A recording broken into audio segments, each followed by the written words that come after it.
Autoridades presentes, senhoras e senhores, bom dia. É com grande satisfação que iniciamos o evento inaugural do projeto de pesquisa em governança energética e políticas públicas, pertencente ao Centro de Políticas Públicas e Integridade, CEMAP, em parceria com a Universidade Presbiteriana Mackenzie. Gostaríamos, primeiramente, de registrar e agradecer a presença das autoridades que estão conosco nesta manhã, o presidente do Conselho de Curadores, vice-presidente do Conselho Deliberativo do Instituto Presbiteriano Mackenzie e presidente do CEMAP, Centro Mackenzie de Estudos Avançados em Políticas Públicas e Integridade, doutor Antônio César de Araújo Freitas. Do membro do CEMAP do Conselho Deliberativo do Instituto Presbiteriano Mackenzie, doutor Anísio Alves Borges. Do presidente do Instituto Presbiteriano Mackenzie, doutor Milton Flávio Moura. Do reverendo doutor José Carlos Piacente Júnior, capelão universitário, que está representando o chanceler no Mackenzie, reverendo doutor Robinson Grangeiro Monteiro. Da professora doutora Cássia Pimentel, coordenadora executiva do Mackenzie Integridade. Dos palestrantes que nos acompanham de maneira remota do painel de abertura, que terá como tema Rumo à COP28, Governança Energética e Oportunidades para o Brasil. Michael Gerard, diretor fundador do Sabin Center of Climate Change da Columbia University, do juiz federal Dr. Gabriel Vedi e da professora doutora Maria João Rolim, professora colaboradora do projeto de Políticas Energéticas do CEMAP. Agradecemos também a presença das demais autoridades do Conselho Deliberativo, da diretoria do Instituto Presbiteriano Mackenzie, da Universidade Presbiteriana Mackenzie, dos docentes, alunos e a todo o público presente neste auditório e os que nos acompanham pelo canal da TV Mackenzie no YouTube. O Mackenzie foi fundado por missionários presbiterianos como uma instituição confessional, cuja missão é educar e cuidar do ser humano, criado à imagem de Deus, para o exercício pleno da cidadania em ambiente de fé cristã reformada. Portanto, iniciamos nossas solenidades e eventos com um momento devocional de reflexão e oração a Deus, que nesta manhã será realizado pelo reverendo doutor José Carlos Piacente Júnior, capelão universitário. Bom dia, reverendo. Bom dia a todos, aos nossos queridos colegas que nos acompanham pela internet. Da mesma forma, um bom dia. Muito agradável estar aqui, agradeço ao Dr. Antônio César pelo convite, ao Dr. Milton pela parceria. É muito bom compartilhar com vocês um texto e uma parte da Palavra de Deus. É claro que o tema é muito desafiador. Transição energética? O que falar sobre esse assunto? Imediatamente eu pensei no cuidado que nós devemos ter com a criação. Esse é nosso dever. Fomos colocados neste jardim para cuidar bem dele. Mas eu não pude evitar de, ao ler o tema, trazer à minha mente uma palavra em especial, que é futuro. Se o tema é transição, caminhamos então para um futuro. E o futuro às vezes nos assusta. Como será o nosso futuro? Essa transição e tudo mais que diz respeito à energia que nós usamos em nossa nação, em nosso mundo, qual é o nosso futuro? E às vezes ele é bem desanimador. Alguém já disse o seguinte: passamos a vida inteira num labirinto, perdidos, pensando no dia em que conseguiremos escapar e como será legal. Imaginar esse futuro nos move para frente. Porém, não fazemos nada. Simplesmente usamos o futuro para escapar do presente. É um pouco, de fato, desanimador pensar no futuro. Essa frase é de um homem chamado John Green. Eu acho que você leu o seu clássico. Acho que você leu A Culpa é das Estrelas, ou de onde foi tirada essa frase? Quem é você, Alaska? Às vezes o futuro nos assusta. Será que simplesmente estamos usando o presente para escapar do futuro? Me permitam pensar no futuro com um olhar cristão. Vou ler o texto de Eclesiastes, capítulo 9, verso 1. Alguém que teve a capacidade de examinar a nossa existência e de propor uma vida à luz de Deus.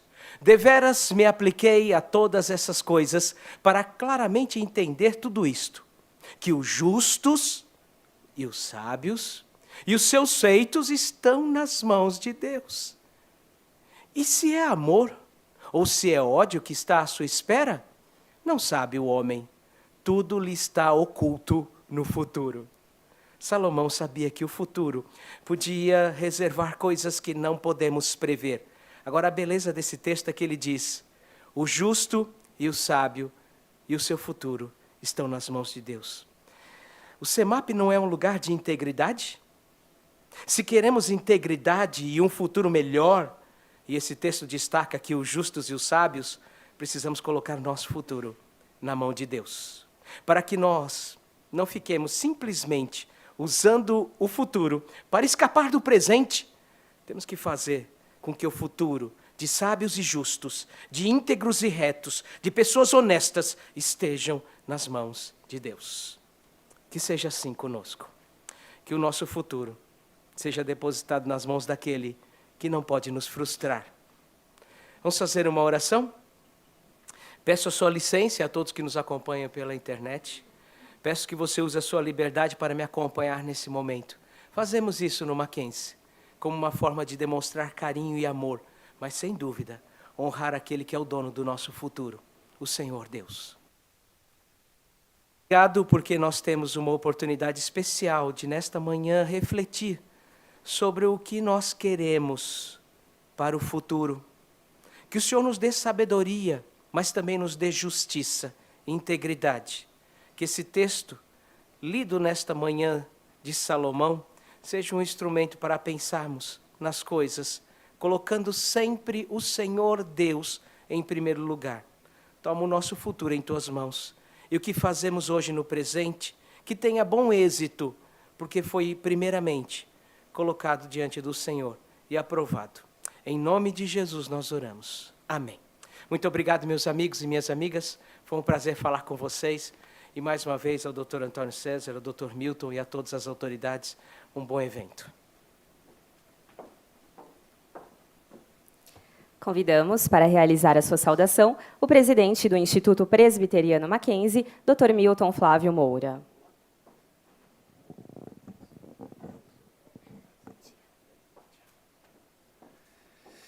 Muito bom dia a todos. Eu quero saudar de pronto o Dr. César de Araújo Freitas, o presidente do nosso Conselho de Curadores, vice-presidente do nosso Conselho Deliberativo, presidente do CEMAP, meu advogado em muitos momentos.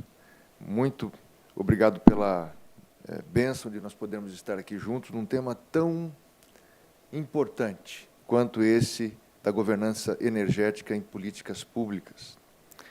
Dr. Anísio Borges, conselheiro do nosso Conselho Deliberativo, meu amigo, e muitas vezes meu advogado também, né?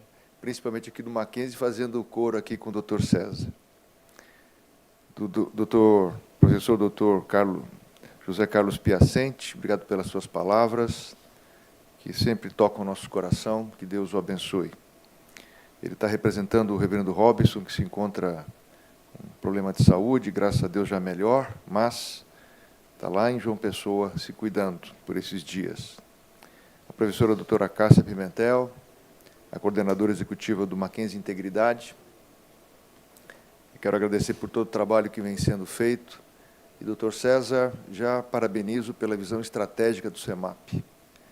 Um tema desse aproxima da área jurídica até um engenheirão agrônomo como eu. Muito interessado, já no primeiro tema que nós tivemos aqui, falando sobre integridade, né? E agora falando desse outro tema, tão relevante para o nosso país e para o mundo. Parabéns pelo seu trabalho. Quero também cumprimentar o nosso palestrante, Michael Gerhard, diretor fundador da Sabin Center, lá da Columbia University. Dizer que nós também temos a alegria de tê-lo conosco para esse movimento que nós estamos fazendo aqui no CEMAP. A doutora Maria João Rolim, professora colaboradora do projeto de políticas energéticas do CEMAP, uma palestrante nossa, doutor Renato Dutra, secretário nacional substituto de petróleo, gás natural e biocombustíveis, bem no rumo do que o Mackenzie está fazendo, procurando contribuir com essas fontes de energia renováveis. Dr. Gabriel Ed, juiz federal, palestrante também, quero cumprimentá-lo. E a todos os presentes, quero citar aqui também como diretor do nosso instituto, Dr. André, está conosco. Dr. André, who is here with Ele é us, especialista de carreira, he's a specialist, a career specialist, especially in information technology, and now he's understanding how this system is going to work with renewable energy. Welcome, sir. And may our business be impacted by this. Thank you, everybody. McKinsey TV, which is here with our team. And to be brief, I would like to say about what McKinsey has been doing during the years, updating itself, because when we started the activities in Brazil, Brazil was burning carbonate a lot. Brazil was starting to think about something black that was coming from the soil and which was able to burn. And now we see, as I have been talking to a man who is talking to us, she might be here with us, and she mentions that she's the president of an entity and an association that is talking about hydrogen renewable forces. So this is something that shows us how we are going and how McKinsey has been trying to update itself through this story. So I would like to congratulate SEMAPI and say that this is such an enriching moment for our young people graduation. The ones who are here, who are seeking for knowledge, and the ones who already have it, what a beautiful connection God permitted us to do. So such a joy being here with you. Our infrastructure is at your disposal to share this knowledge and be with you to talk. And let's see, Dr. Andrew, how we can make our computers work in wind energy. Let's work with hydrogen and some kind of energy that is inside our portfolio of possibilities that Brazil is here, maybe with a solar renewable funds. So all of them, they are renewable, and we are so close to having exponential jumps in terms of the energetic matrix, which was basically impossible in the solar panels.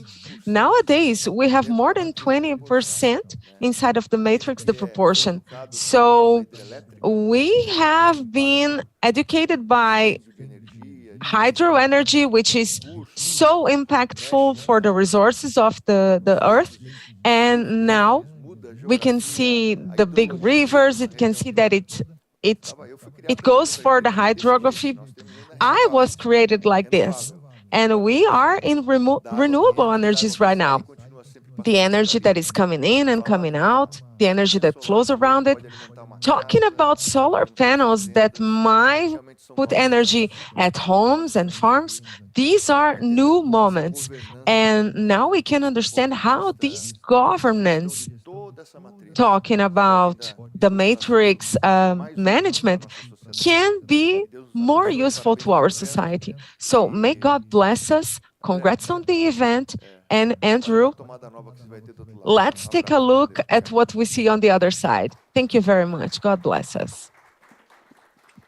Para realizar a sua saudação, convidamos o Now, presidente do Conselho we would de like to Curadores ask the do Instituto president of the Councils of Curators Centro Mackenzie de and Estudos SEMAPI Avançados em president, Políticas Públicas e Integridade, Dr. Antônio César de Dr. Araújo Freitas. Antonio Cesar de Araújo Freitas, president of MAC Pesquisa and the Board of Trustees.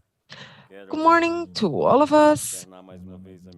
First of all, I would like to say how joyful I am, how pleasant it is for us at SEMAPI to put this event together, an event that is here with such an important theme.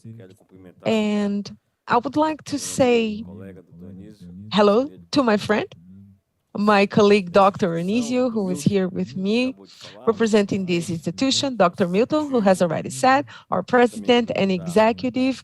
And I would like to also say hello to Dr. José Carlos Piacenti, who has given us such wise words from God this morning.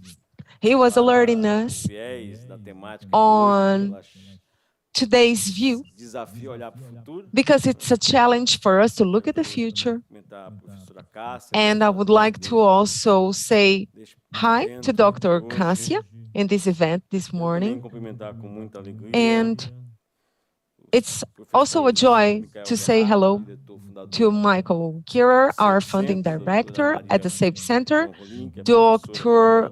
Maria João Rolim, which is our collaborative professor at CEMAP in energy policies, Dr. Gabriel Barbosa, who is the federal judge and also speaker in this morning, and Dr. Renato Dutra, who is our national secretary for oil and biofuels, also natural gases. I think this is something difficult to talk about this morning, and I must confess that I do not have profound knowledge on the area. Actually, it's quite a few, but all of us depend on energy. And Brazil has been going through this challenge in a transition from our energy sources. It has been almost 2 decades. So 15, 20 years ago, Brazil started to put his efforts on energy sources because Brazil permits these changes. The thermal energy, the charcoal, also the fuels, the oil, natural gas. We have been talking about wind energy, as we have the president of the institution who is here with all of the companies that work on wind energy. And now we go to the solar energy that has been going wide because the northeast region of Brazil is a potential for this kind of energy. So Brazil has a great challenge in this area. We have a great vocational, and we can change our energy sources, because in my state, 40 years ago, maybe a little bit further than that, we have been talking about being a precursor on the changes of the energy sources in Brazil. And he was from our land, Minister Renato Archer. He was mentioning that Brazil could produce nuclear energy, and he was the first one to give this in Brazil. And since Brazil needs energy, this is true, and the energy of the development, this energy is going to get growth in many areas to our country, so which is a countryside country with a huge diversity and that needs to really quickly solve this theme. And I believe that when we bring this kind of discussion to a university, we are trying to collaborate with the companies, with the institutions, and the economic groups that have been working in a sustainable way, and also who have been strongly working on the energy field, which I think is a sector that may be seen not just inside, but from society at all must take a look at that. These kind of policies must have been governed by all of us. May God bless us. May we have an excellent event. And may we leave this an event aware that we surely must be responsible of transitioning the energy that Brazil needs it. So have everybody a good event.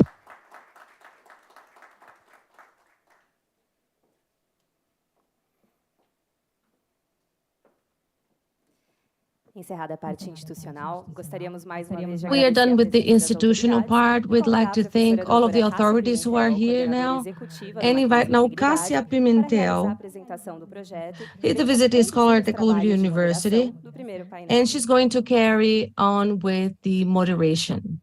Thank you.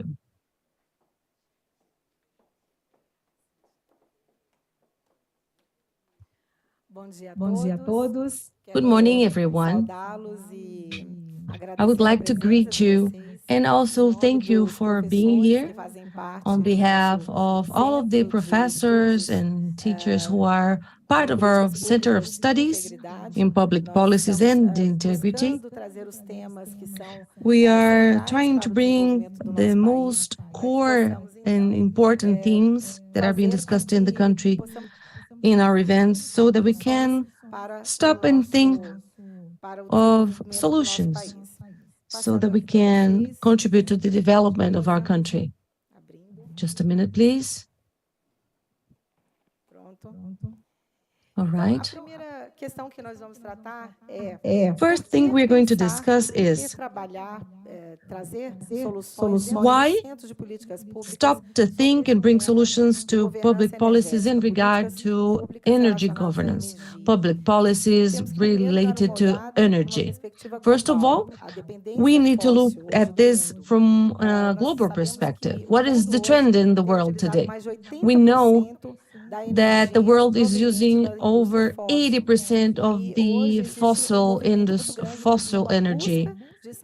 And we are trying to get out of this trend. We know that the greenhouse gas emissions are result of energy use. The demand is ascending. Yearly, it is growing at least 1%, and we know that there is a market of energy production in Brazil. In comparison to other countries, we do have an advantage, and we are in a privileged position to provide energy to the world. There is, of course, the most important provider of natural gas in the world, and we can bring this as a solution to other countries in regard to energy safety.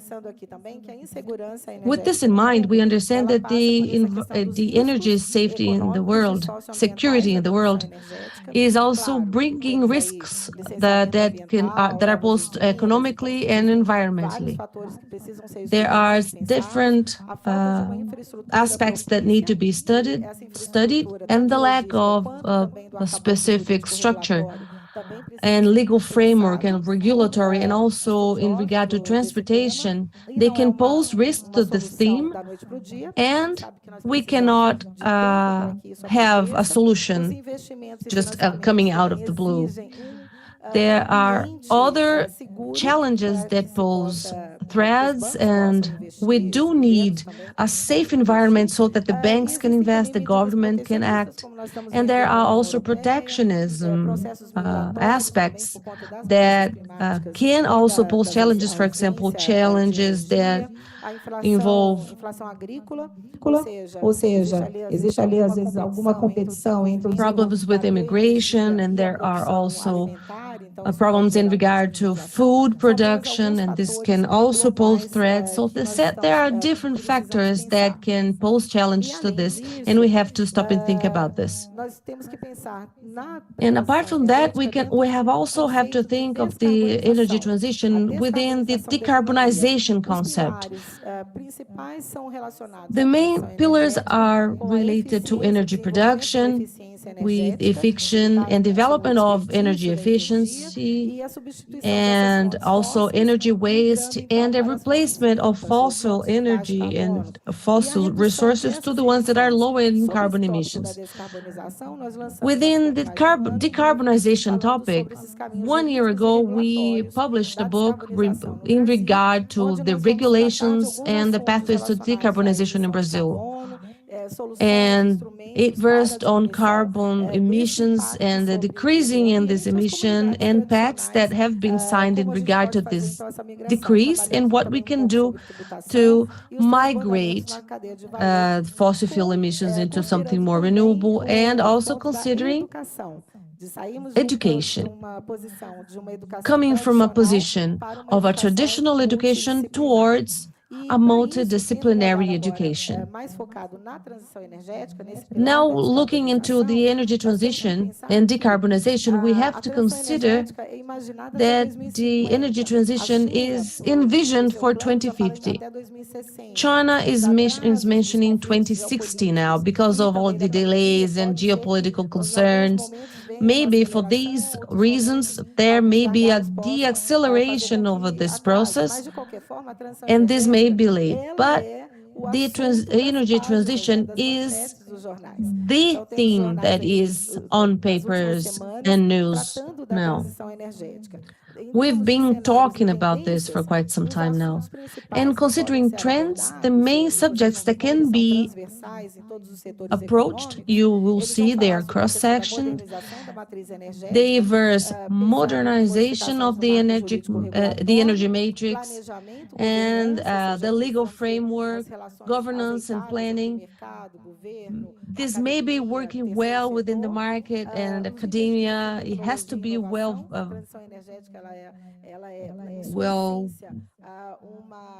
and in this essence,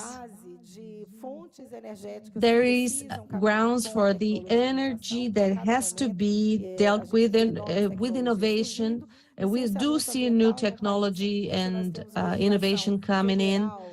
We do have a federal legislation and at all levels, municipality, state, that has to be dealt with, and regulation regarding environmental licensing, and this conversation that has been happening in this regard so that we can establish the rules on what to do with when we need to establish, for example, an energy plant.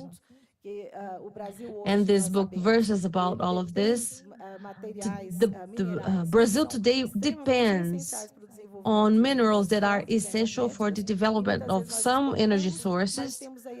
Some of them are exported, some of them we import, but still, in regard to the manufacturing all of this, we depend much on China. The international energy agencies have been pointing to that. In regard to ESG, we do have to have conversations with all the stakeholders, understanding also that in regard to the agribusiness, everything is related. So energy is related to agribusiness. There is this pact for the GDP in Brazil.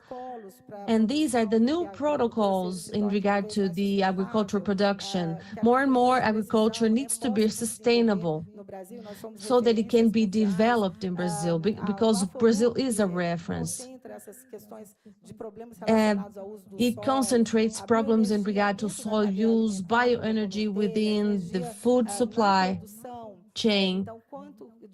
Is also energy involved, so every energy resource that we use to produce, and the MDSs and projects that are of low impact from the environmental perspective, these are things that we do face, and they have problems with environmental situations, and they can pose threat to what we produce in Brazil.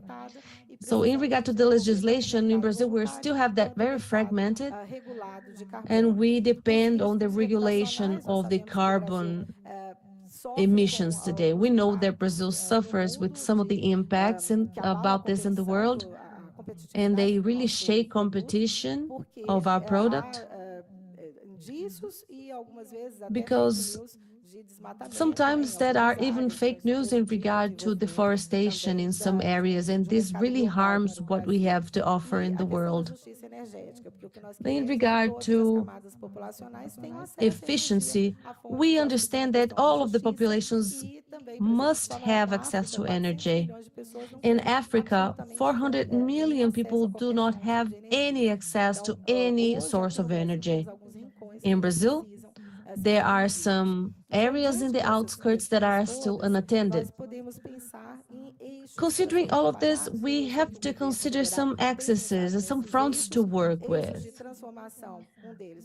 The front that versus transformation, economical sectors, and the normative access as well. There are transformations to be done, but we also have to bring solutions to these problems. In regard to transformation of the economic sectors, we see transportation industry, electrification of all sectors, and technology and innovation. So the academia plays an important role in this sense. In regard to the regulatory aspect, we need to bring security to investment. In regard to the carbon market, it also has to be developed, and the multi-level governance. All of these have to work together. This is why these panels are so important. We bring the marketing, third sector in, government, and this is why we thank you all for taking part. So that you understand, within McKinsey, within our school, and within McKinsey Integrity and our studies, we have been gathering faculty, students, researchers, everyone, just to analyze and understand what the challenges are so that we can elaborate studies that may allow for implementation of public policies. Thinking of the Brazilian problems and international problems, and work with problems regarding energy. So what we present with this very first project is our idea of what is going to happen within the next few weeks or even months. We are going to map all the public policies, of the legal framework, the laws that are still being under conception, and we want to understand everyone who is involved in this cycle. And after that, we are going to elect some countries for us to identify solutions and what is happening in that country and in other parts of the world. And then we are going to produce literature. We are going to gather with the House of Representatives, academia in Brazil, and then we are going to also talk to consultants and elaborate projects to conceive some solutions to companies and governments so that we can try to solve the problems we have in our country. So this is why I am here to thank you all for being here. I thank you very much, Dr. Renato Dutra. He is the Deputy National Secretary for Petroleum, Natural Gas and Biofuels. So I would like to thank you for being here with us today. If you can come and take the floor, please.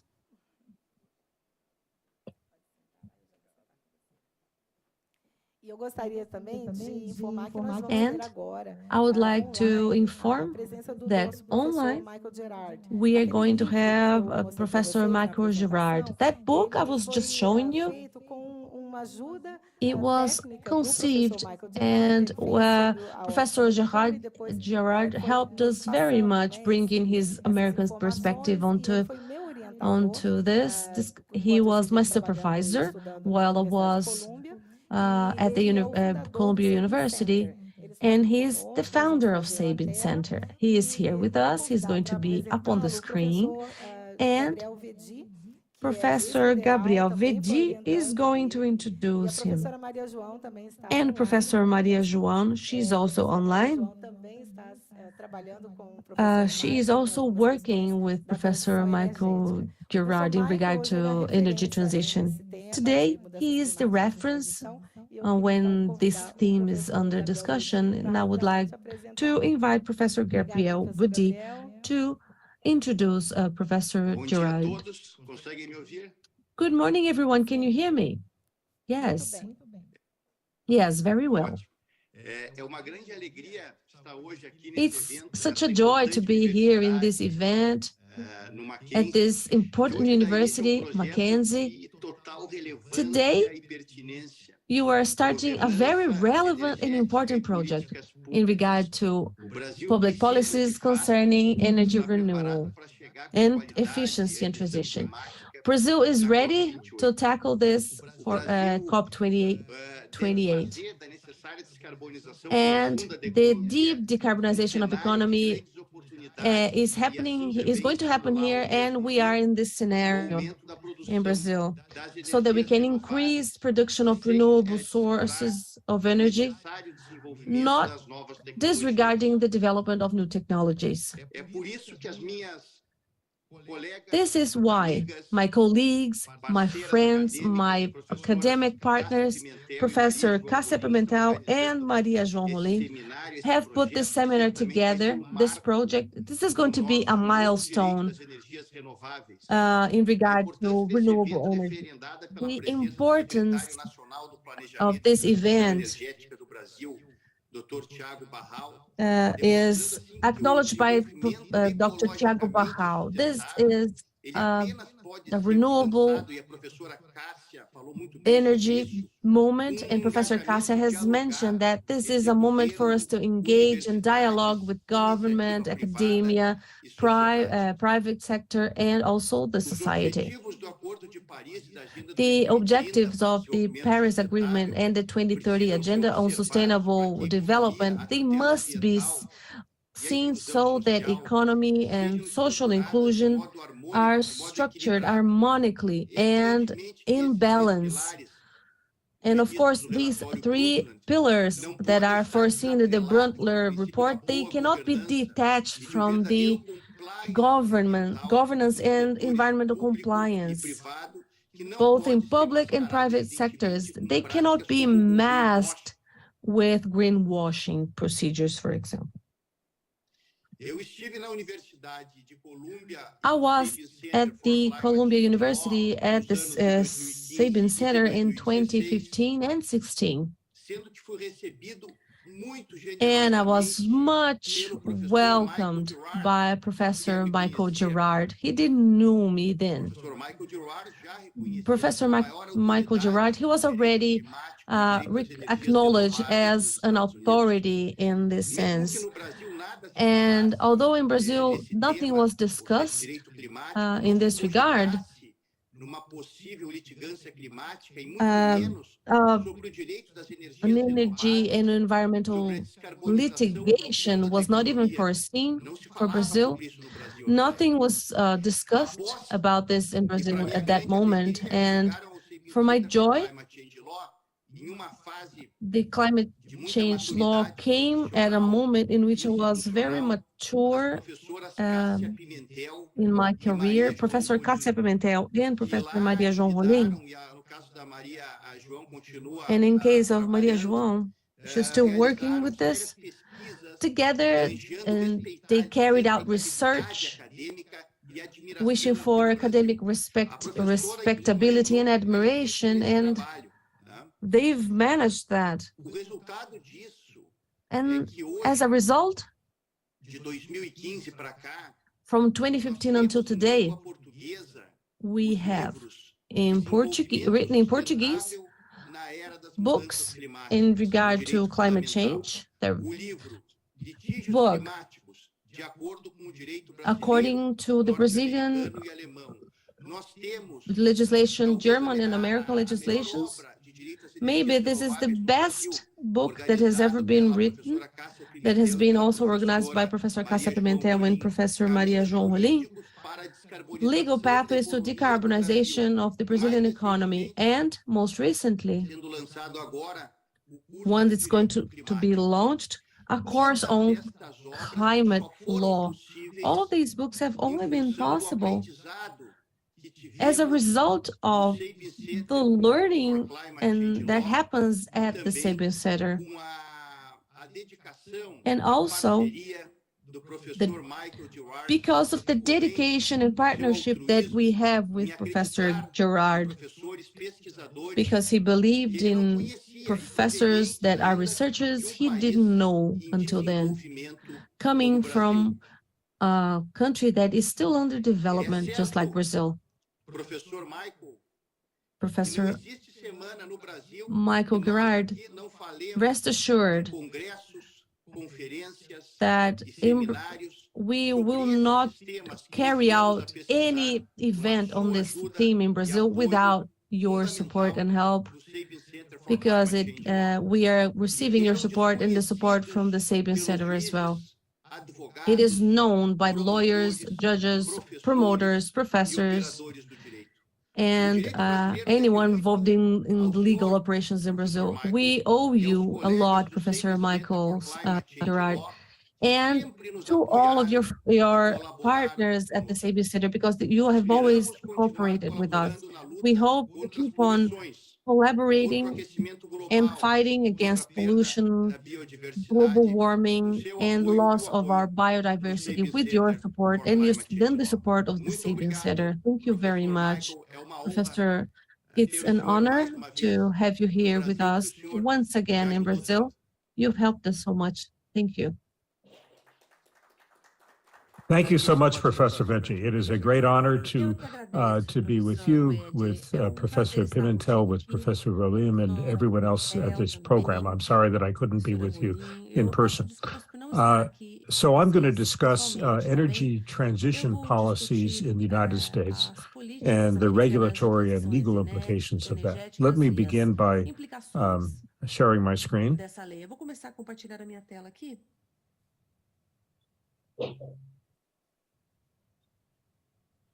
Can you see that all right? So I'm going to start by talking about why the energy transition is so important. First, global carbon dioxide emissions from use have been steadily increasing. This goes back to 1960. We see that the only times that they have gone down have been when there have been global economic crises. There was a sharp decline at the onset of the COVID pandemic, but the emissions have now gone higher than they were before the start of the pandemic.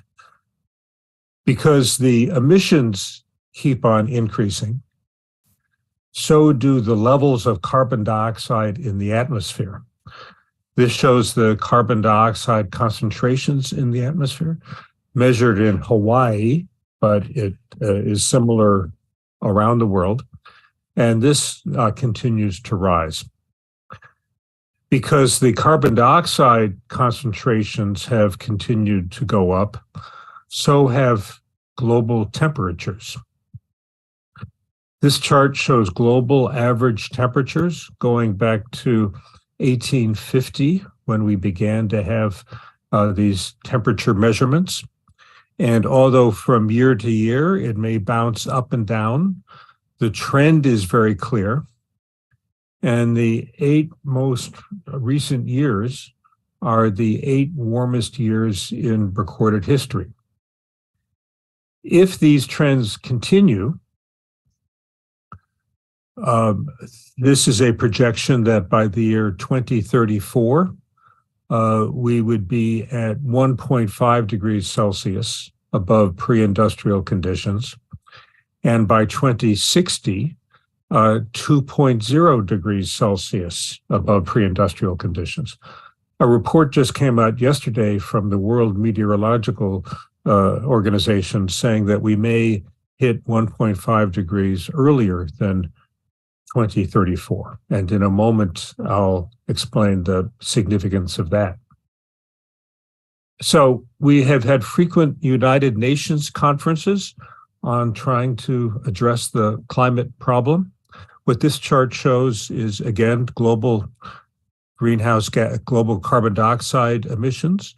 The colors show the average temperatures. Blue is cooler, red is warmer. And despite all of these UN conferences, the temperatures and the carbon dioxide levels continue going up. The most important of these recent agreements was reached in Paris in 2015. And under that agreement, every country puts forth its voluntary promise, its pledge. These are called the nationally determined contributions. And the objective set in Paris was to try to keep global average temperature increases below 2 degrees Celsius above pre-industrial conditions. But in Paris, there was a great deal of pressure from the small island states in the Pacific to have a lower temperature target because they said that at 2 degrees they would be underwater. So the Paris Agreement asked the Intergovernmental Panel on Climate Change to issue a report on 2 degrees versus 1.5 degrees. That report was issued in 2018, and it showed that we really need to try to stay within 1.5 degrees because 2 degrees has catastrophic consequences, catastrophic impacts. So where we are now, a report was issued last month by the Intergovernmental Panel on Climate Change. And it produced this chart going out to the year 2100. So these are what the global emissions were. In fact, the nationally determined contributions, these promises made to the Paris Agreement, would take us to here in 2030. The policies that are actually being implemented today would be here, and there is a broad uncertainty range, but this is the center of the range, would take us to about 3.2 degrees Celsius, which is quite catastrophic. In order to stay within 2 degrees, we would need to be down here, and to stay at 1.5 degrees, we would need to be down here, which means that we would have to have net zero emissions and then net negative emissions in the latter part of this century. So as you can see, we are very, very far off. We are very far from the objective, and that's why the energy transition is so important. There's a group called called the Climate Action Tracker, which assesses the performance of different countries in trying to meet the Paris objectives. And as we could say, they say that no major countries are acting in a way that is compatible with the 1.5 degree goal. Several countries are almost sufficient, and these are insufficient, highly insufficient, and critically insufficient. So this study rates both the United States and Brazil as insufficient. So let me now turn to the United States. These are the major laws that have been enacted by Congress on the environment. And as you can see, almost all of them were passed in this 21-year period between 1969 and 1990. There were amendments to one law in 2016, but basically the U.S. environmental laws were passed during this period. And if you look at the votes in the House of Representatives and the Senate, almost all of them passed overwhelmingly. They were either unanimous or close to unanimous. And so they had very broad support from both the Democratic Party and the Republican Party. But this ended in 1990. Other than this one amendment, we haven't had any major new environmental laws passed in the United States since 1990 until last year, and I'll talk about that in a minute. And this is due to the growing partisan divide, the divide between the Democrats and the Republicans. This group, the League of Conservation Voters, rates the votes of members of the House and the Senate by whether they are pro-environmental or anti-environmental. And here in blue are the Democratic members of the House of Representatives and of the Senate, and here are the Republicans. And we see that up until 1990, there was a divide, but it was not so great. The divide could be bridged. But ever since then, the divide has been growing, making it almost impossible to pass new environmental laws. As a result of that, the government, when we have a president who is in favor of more action on the environment, the government has to rely on executive action and on regulations, on things that the government can do without the help of Congress. So on January 20th, 2021, the day that Joe Biden was inaugurated as the president, he went into the Oval Office for the first time as president and signed a stack of executive orders. One of the executive orders that he signed was rejoining the Paris Climate Agreement. President Obama had joined the Paris Climate Agreement. President Trump had pulled the U.S. out of Paris, and President Biden rejoined Paris. President Biden's administration then issued an updated nationally determined contribution, this pledge to the Paris Climate Agreement. And here we see what the actual emissions in the U.S. had been. They had been declining somewhat because, mostly because of the of hydraulic fracturing, which provides abundant and low-cost natural gas. This natural gas has replaced a lot of coal to burn electricity. So that's the main reason this has been declining. So in Paris, President Obama had made this pledge of 17% below 2005 levels by 2020. And President Biden made this new pledge of by 2030, having a 50 to 52% reduction below 2005 levels by 2030. The Biden administration also issued a report saying their long-term objective was by net zero emissions by 2050, which would be consistent with the Paris Climate Agreement. President Biden attempted to persuade Congress to adopt new climate legislation. It became very controversial. His initial proposal was cut back by Congress. But he did succeed in persuading Congress to pass a law called the Bipartisan Infrastructure Bill. And here, President Biden is signing that bill on November 15th, 2021. And it had support by many Republicans as well as Democrats in both the House and the Senate. Here he's signing it with various leaders of Congress.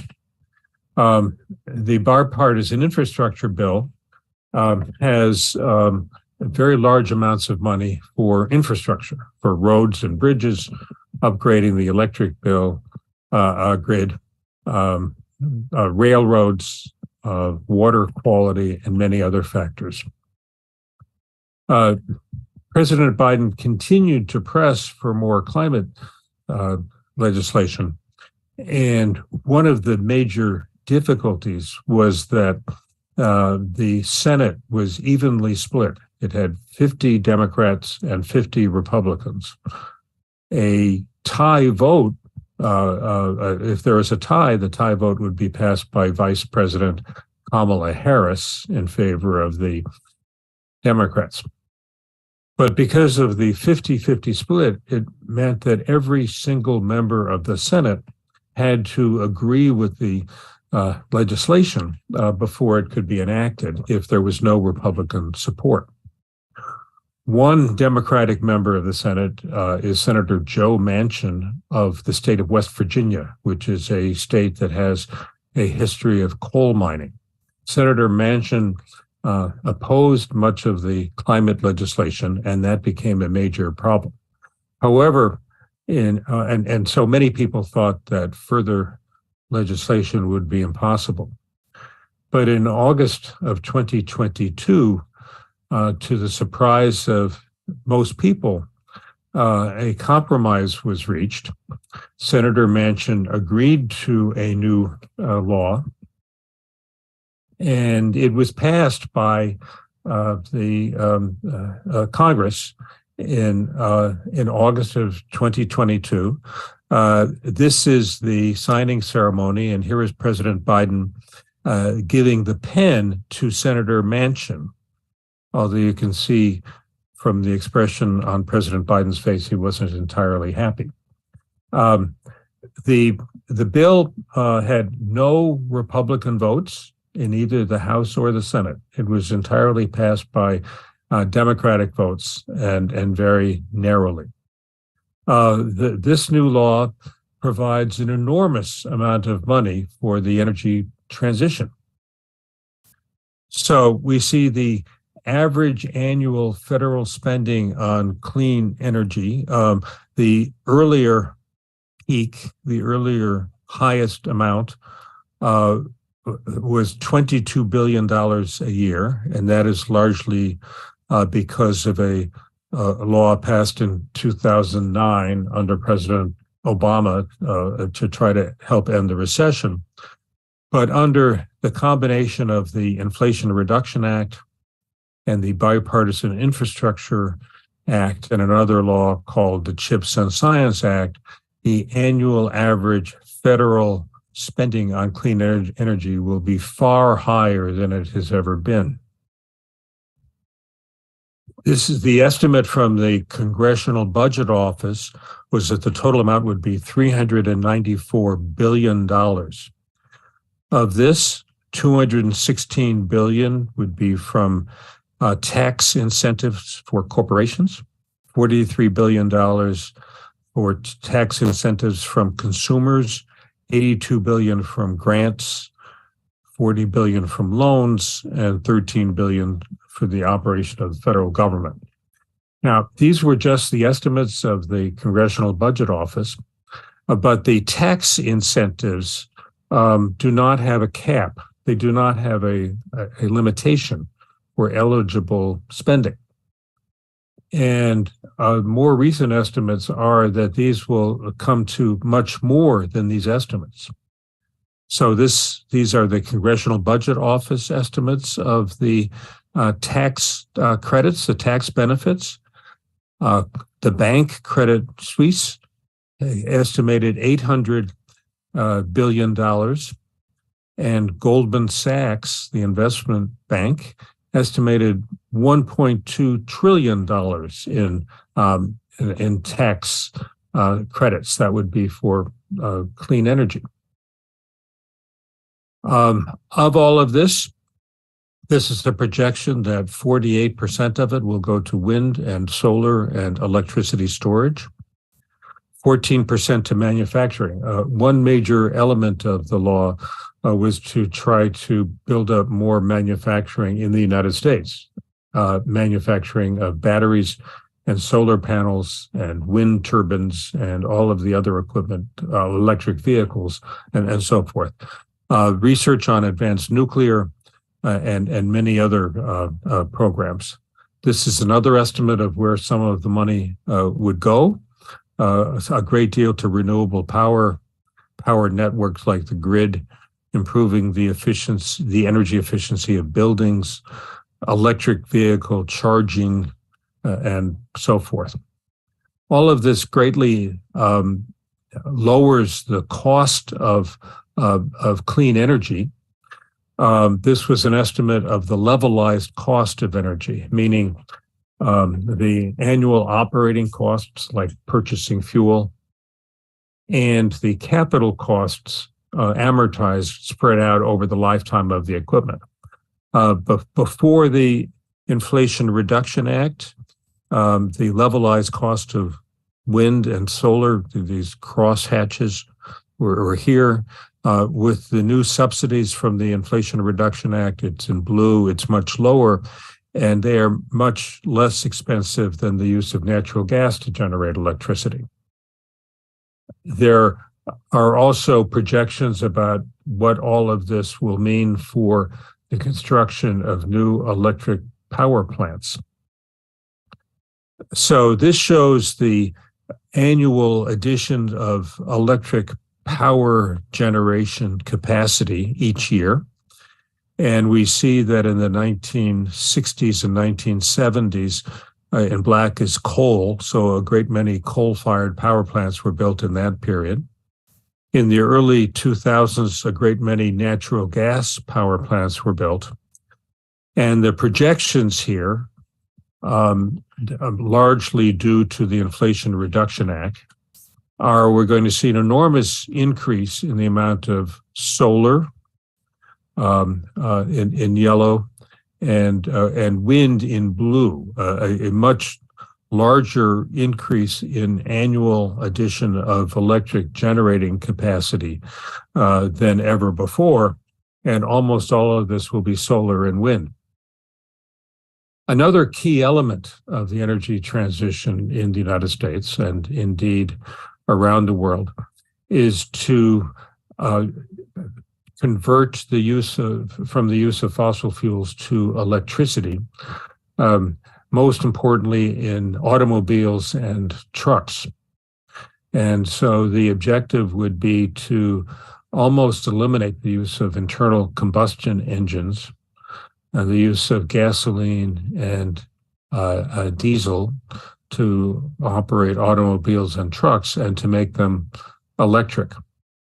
At the same time, the objective would be to convert the heating and cooling in buildings from fossil fuels to electricity. If we do that, that means we need a great deal more electricity. Could about double the demand for electricity in the United States.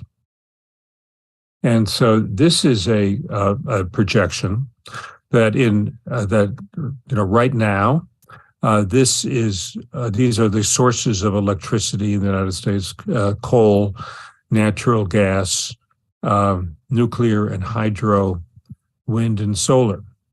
But if we're going to meet the goals of the energy transition, by 2035, all the coal will be shut down. We would no longer be using coal at all to make electricity.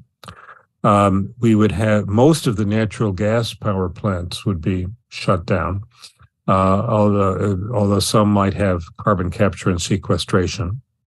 We would still have the existing nuclear and hydro and wind and solar that we have today, and then this enormous amount of new clean energy, again, mostly wind and solar. This is 2035.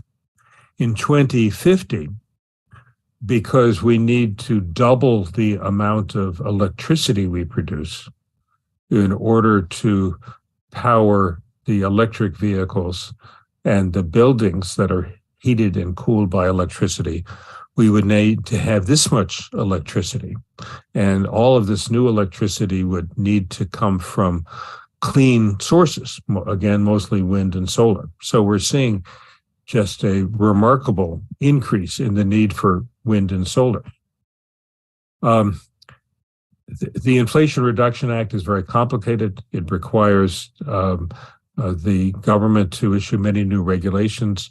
The Sabin Center for Climate Change has joined with the Environmental Defense Fund to create this website, the Inflation Reduction Act tracker, to keep track of the new regulations and so forth.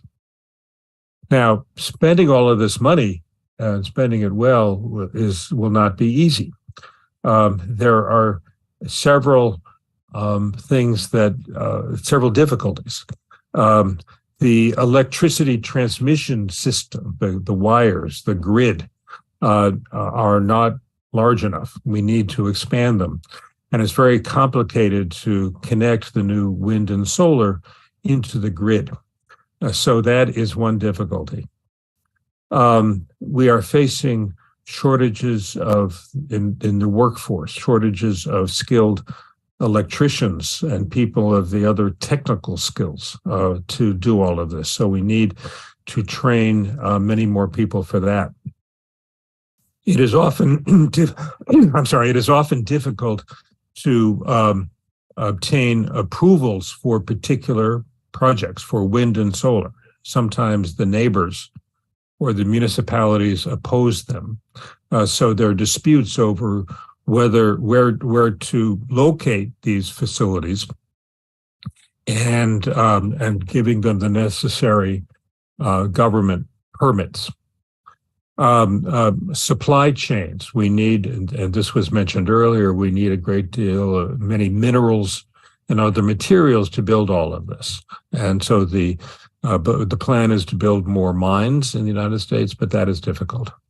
And finally, the Republican Party is opposing almost all of this. There are attempts by the Republican members of Congress to repeal, to take away large parts of the Inflation Reduction Act and to otherwise pose challenges to building all of this. Our next presidential election, of course, is in November of 2024. If President Biden is reelected, then we will continue these policies. But if President Trump returns to office, or another Republican is elected president, then they will probably stop all of this. So we have, they would not be able to stop all of it, but they would be able to slow it down greatly. So we have these great uncertainties. Where all of this takes us is this is a projection. Again, these are what the actual U.S. greenhouse gas emissions have been since 2005. As I said, they've been declining mostly because natural gas has replaced a lot of coal for electricity. If we did not have the Inflation Reduction Act, if we had business as usual, a projection is we would be here by 2030. With the Inflation Reduction Act, and if it's fully implemented, we would be here. And this is the Paris target of a 50% or 52% reduction by 2030. So the Inflation Reduction Act takes us most of the way there, but not all of the way there. Now, although Congress is closely divided, there are two kinds of laws that may be passed, I think, in the next year or two.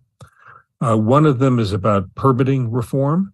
This, again, is Senator Manchin. And so there are efforts to speed up the government approval process for new energy facilities.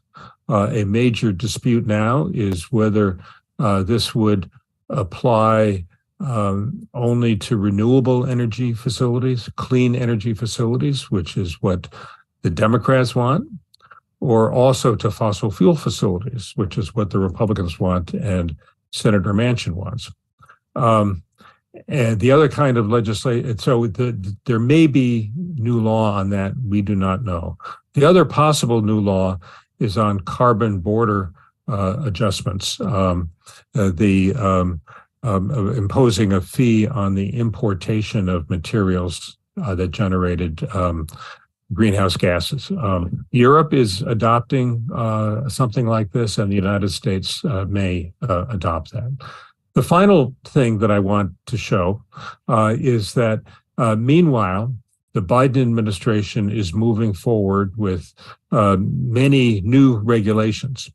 They are proposing new regulations requiring disclosure of climate impacts in securities disclosures, strengthening the standards for cars and trucks to try to move more toward electric vehicles, stronger controls on emissions from power plants. We still have many coal-fired power plants, and many, many other actions.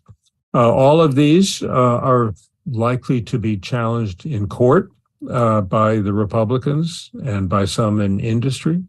If there is a Republican president, that person may try to repeal these. But meanwhile, the Biden administration is doing many things to use its existing legal authority to strengthen the control of reduce the emissions of greenhouse gas from the United States. So that's my presentation. Thank you very much.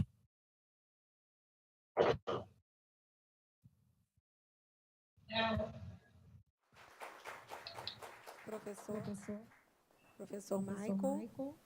Professor Michael, muito Professor obrigada pela Michael, sua thank belíssima you very much apresentação.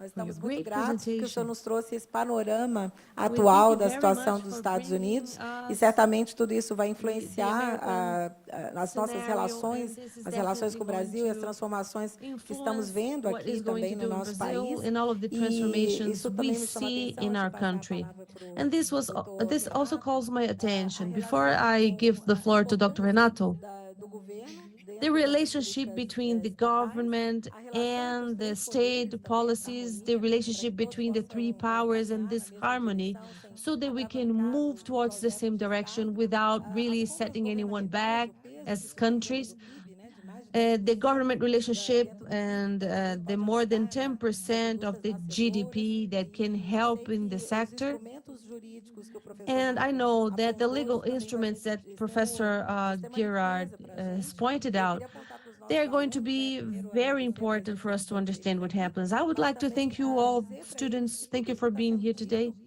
está Everything mostrando that para is vocês being o said mercado here que to you vocês vão today is showing encontrar you the quando vocês se market formarem. you're going to Então, face são outside when you oportunidades que graduate. estão se descortinando para These are vocês e a gente opportunities está that are muito feliz unfolding de right vê-los before you, interessados and nessa we are temática. very happy to Professor, see you Dr. interested Renato, in nós this theme. agradecemos muito a sua presença aqui e já Dr. passo a Renato, we palavra thank you para very você much for being desenvolver here. I now e will give you the ouvir o seu floor so that posicionamento. you, without any further ado, can talk about the Brazilian perspective. Thank you. Good morning, everyone. I don't know if you are going to project the presentation, but I would like to start by saying, well, by congratulating Milton Flávio and Sergio de Freitas on behalf of the university for putting this event together, and also thank you for the initiative with CEMAP and McKinsey Integrity. I think this is a pioneering initiative. And Professor Cássia Pimentel, thank you for the invitation. Thank you for inviting the federal government. And I'm very happy to represent this secretariat. And also, you have been playing a relevant role in this theme, and especially with this, with the book on the theme and putting all of the stakeholders together. It's a milestone. And I also thank you for taking part in the Combustível do Futuro initiative, a government strategy on decarbonization. I will also talk about this a little bit. And thank you for being here with McKinsey Integridade. I think that it's one of the pioneering acts in regard to governance and public policies on this theme. I also thank you and welcome you all in this panel, special Professor Michael Gerard. And I will now start my presentation. Staring is a slide controller. Good, thank you. I'll try to see my slides from where I am, but if I can't, I'll just stand up and present. Okay? We've divided our presentation into three main themes. When we received the invitation, we saw this as a very big challenge. First, because talking about energy governance and transition, energy transition, encompasses a few challenges. First, because it's a natural, intertemporarily theme. We have to synthesize. We don't have a lot of time, but we have to talk about the future, talk about planning, execution, and the direction we are heading towards as a country. And it's also a very broad theme. It's not only about the theme, but it's also about different sectors and different economy players. Third, we consider the relevance that this theme has in Brazil. And fourth, also because of this outlook, because we are going to talk about biogas and fuel, but we also bring this as a cross-section theme in regard of this theme. And this is the theme that I represent in Brazil as for the government. Let's talk about structure and governance first in regard to energy, especially oil, gas, and biofuel. Second part, I will put you into context and show you the opportunities. I highlight what Professor Marcus said before. He classified Brazil in the climate tracker as still insufficient. We understand that although we have done a lot, we still have lots to do, and we would like to show you what we have for the future. And third, we want to show you 5 public policies that are priorities. They are already in place, and part of this is still under planning within the federal government. Now, talking about structure and governance, I would like to talk to you about the Brazilian energy planning. If you do work for a company, you know that they have strategic planning, but the government also has a whole rationality on how to go about the energy planning in Brazil. Every 5 years, we prepare the National Energy Plan. It envisions 30 years of work. What we do is we show the directions we want to go and where we want to head to, and where we want to be in 30 years, for example. There are strategic lines with a few recommendations in regard to this path. Every year, the government publishes an energy plan. It is updated every year. And of course, it matches that long-term objectives that we have. It brings a whole scenario of the energy in this year, but also points for opportunities so that we can reach the overall result we envision for 30 years ahead. But as for short term, we do have the development of public policies that is part of the government routine so that we can meet the long-term goals we have. The energy planning is not temporal vector.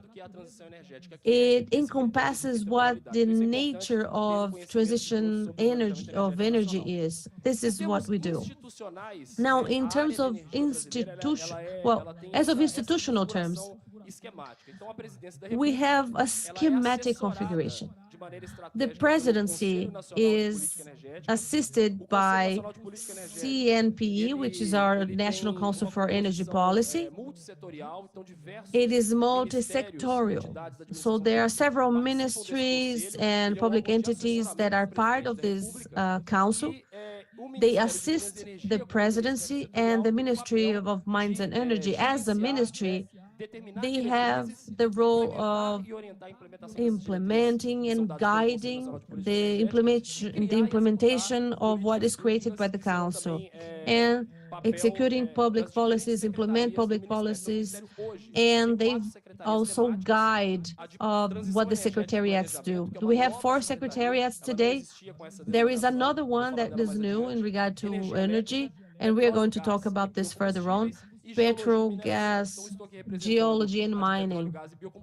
I represent biogas and fuel, but I will also verse a little bit on the other ones so that you know what happens, because they are relevant in this regard. CNPE has its competences according to the law of petroleum, and from a normative aspect, apart from the law of petroleum, is the mother law. It's going to be the main matrix that's going to guide everything that we do. And the competences will be defined by this law. So the list of competences here allows us for the creation of additional laws and additional guidelines. And there is a list of competences that is backed up by the energy transition so that we can get to where we want to. And also giving you an outlook on what happens on biogas and fuel, we say that we work from the well in oil extraction up until the gas stations and the distribution, all the way until we get to the final consumer. And I'm only talking about oil and gas, but we could also say the same for biofuel. But the whole supply chain is long, and it allows for the normative and institutional governance is developed without leaving any of the involved parts aside. We only work if this whole supply chain is fully worked with. And the other part is, on the second part, we would like to talk about the Brazilian context and the opportunities we see for energy transition. Starting with putting you into context, it is known that Brazil has a very renewable energy matrix, especially with the expansion of wind and solar energy. 10 years ago, it was still a taboo theme. We didn't know whether this was going to be successful or not, but we do have some growth in this sense. But this is where we are today. We have one of the cleanest energy matrix. We generate electricity from renewable sources. We have a great potential for bioenergy. Oil and gas industry is very bold, and our domestic market is very relevant. On the other hand, which will happen in time, but we cannot do this without decreasing the carbon footprint. And what we do now is just not enough to evolve without losing the good positioning that we have today, but we still have lots to do. One of the important things that are consolidated within the Brazilian government is that the energy transition, in order for it to be successful, it has to really make good use of the advantages that we have and the position that we have in regard to oil and gas. The hydrocarbons, they will play an important role so that we can really fund this transition gradually, but still with ambition towards what we have in our energy plan. So some information regarding hydrocarbons. When we look at the Brazilian petroleum and gas production, especially the offshore collection, we are one of the largest producers, and we do this with very low emissions. This Brazilian production offshore and also inland, onshore, it allows for the production of gas flaring, and the global average of gas flaring is over 5 m per barrel, and the average is below 1 cubic meter per barrel. Today, what we produce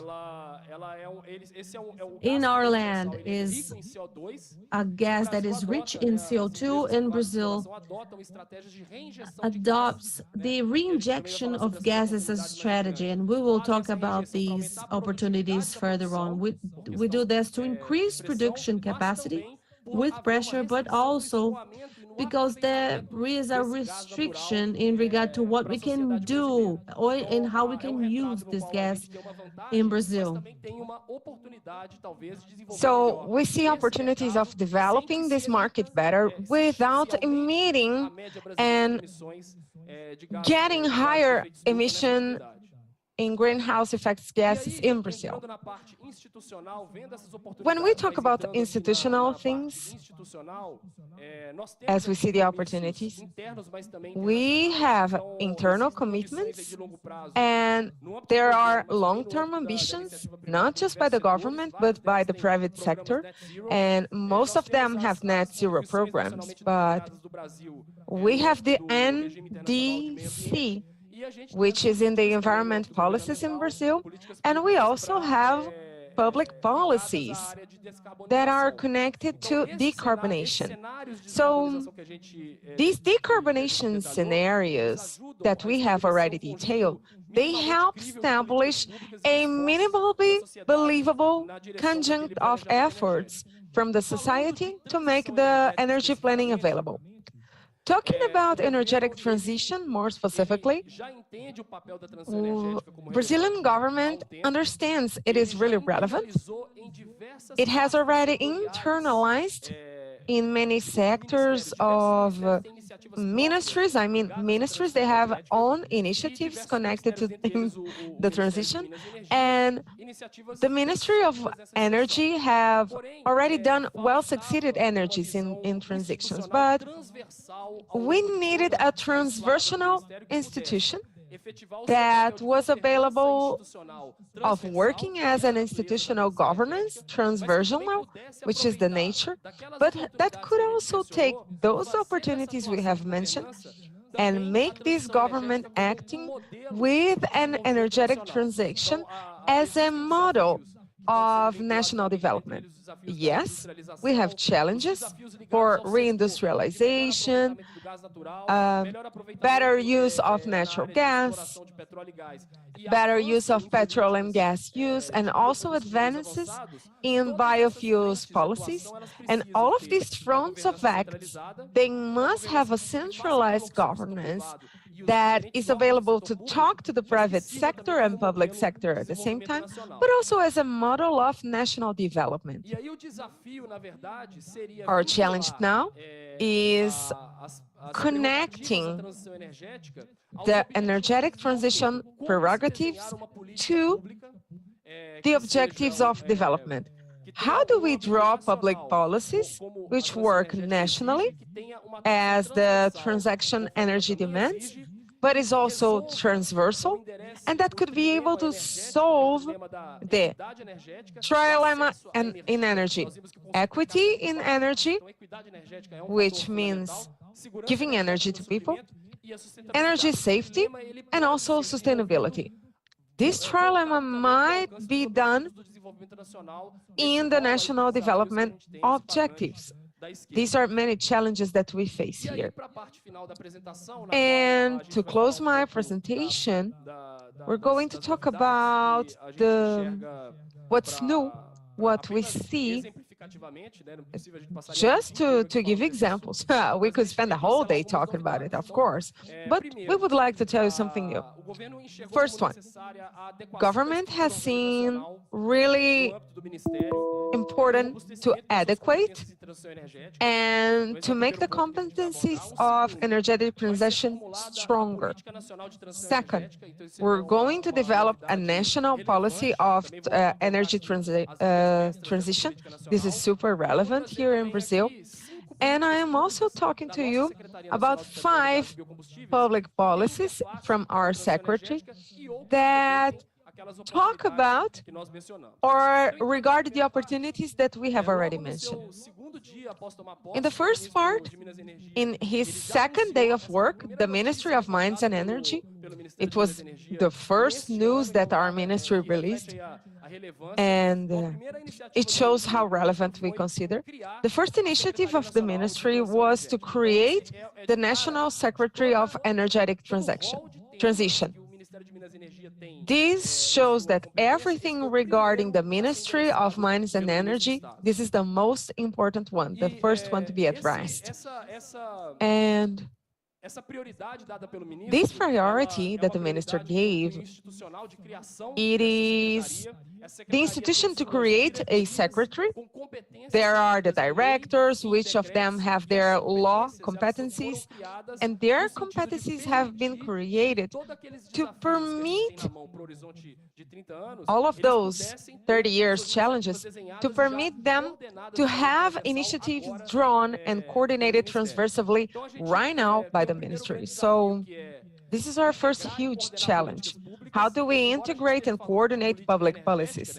Even though we're talking about energetic transition, it is impossible not to talk about without talking about industries, environment, political, social, everything is connected together. And this is a huge challenge for us, but for us to have a transaction energy national policy, we need to address this transversional thing into two analyses. And one of the slides Professor Cassia is going to show you is this double X. The first one is a sector transformation, which is connected to the sectors that might contribute to the decarbonation, mainly those we call it hard to abate, the ones that the decarbonation is harder. Because as you know, Brazil has done a lot, but we have to do much more and go further in the sectors that have their own challenges. But there is also a transversional X, which is a favorable environment, which is promoting the necessary conditions for these sectors to do it more harmonically. So, to synthesize what I want to talk to you, you can see in these slides what we see the sectorial transformation, working on these 5 areas: the industries, transportation, oil and gas, electrician, and miners, and creating a favorable environment. There are 8 topics that you see here, and most of them are talking about diversity, integrity, and also addressing regulations, legals, finances, the supply chains, qualifications, dialogue, and talking to the Brazilian society. Diversity, the price of carbon, which is a huge challenge in Brazil, and also develop projects as a demonstration level. We know that there are many fronts of work where the maturity levels of their initiatives is still low. And having an act that puts their maturity level up so they have the possibility to scale in the future. This is one thing that we're really worried about. So we have been drawing these policies. There are these axes and prerogatives that we have already consolidated, and soon the government is going to launch it formally. And this is firsthand, okay? And to talk about 5 public policies, the first one is hydrogen. Let's say hydrogen is in the hype now. The government has created the National Hydrogen Program, and there are 6 different aspects that they are developing initiatives to give the legislation available for this public policy advancement. Considering oil production, exploitation of petrol, as we talked before, we understand that hydrocarbonates are going to play an important role in permitting the gradual transaction energy. And in the sector of petrol exploration, there are some important insights.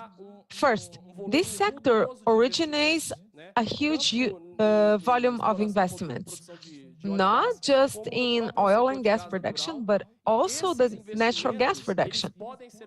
These investments might be used as catalyzers for the energetic transaction, but the sector has some challenges itself. First, 10 years ago, the pre-salt has basically no participation in the supply for oil that is exploited and produced in the country. Now it represents 75% of national oil. So in 10 years, we had such an advancement, but it also shows some challenges. The first of them is heterogeneity. This production is concentrated locally in one state, which is Rio de Janeiro, responsible for most of its production. And also, locally speaking, this production is offshore. It is overseas. It's on the sea and offshore, as the name says. And we can see the amount of producers. Most of them are located in these fields, and most of them are onshore. So these ones that you see, they have a local impact. And for the federal government, this is one of the fundamental guidelines for generating jobs and revenue for people who are in the low parts of the society. So the differences is our greatest challenge. So when we talk about the oil exploitation, the number of wells that were open along the years. After the half of last decade, the number of wells has diminished a lot, as you see on the left. As you see on the right, they see that the wells that had already been done, they permitted a change of predominance from post-salt, which were oil Brazilian production predominant, to the pre-salt production. But when we analyze the intertemporal horizon, this exploitation, I mean, when they go down the ocean to see if there is oil, it has been going down. The investments are being concentrated on the free salt, and there are low investments to the development of areas of new discoveries, and we call marginal fields. And Brazil is about to get its peak production into 6 years. So getting new borders and developing those that are considered mature today are the important challenges that we have ahead. And the government is trying to address this in the next meeting, which shall be next month, and to create a program called Potentializa. It means putting these challenges as a priority in our council. So this is a public information, but it is the first-hand information here for you. Considering the natural gas, there are also some challenges connected to the demand, and the natural gas demand, it is fundamental in the transaction, but when we consider the offshore production, as we have mentioned, there is a huge positive thing. This is a low carbon emission concerning the world, and it comes from re-injecting this gas in the production fields. But this re-injection could be diminished if we think about having another way for you to take this production to the sectors that are doing the gas and interconnecting them to the sectors that are going to use mainly the industries. So all of this strategy that would permit us to make it feasible to the development without harming the decarbonation strategies is also our focus on our council. And the day before yesterday, our president approved a resolution from the energy policies, which is a program to address strategies for the opportunities of natural gas to be used. So this is something really new that we're bringing you today. And one of the ideas of this program called Gas para Empregar is to get the oil, that Union gas, they have it available from PPSA, a public company. So they're going to get the oil that this company is managing. We can exchange it for natural gas, to put it into simple words. And this gas may be an instrument for this national development idea with focus on energetic transaction. We have a volume of investments that we expect from these two public policies initiatives, and to get the closing, there are two initiatives to be highlighted here. The first one, RenovaBio program, our national policy for biofuels. It is a consolidated program, and we want the producers to be certified in decarbonation and commercialize their credits in the market. So this policy has been showing consolidated results, and they have every 10 years decarbonation goals. So even though it is consolidated, which is a positive aspect we show, and the final slide, the government recognizes it's important to go beyond. In 2021, the National Energy Policy created Fuel for the Future program. Getting private and public sector agents, they have developed proposals and guidelines for creating public policies in many fronts. I mean here 5 of them.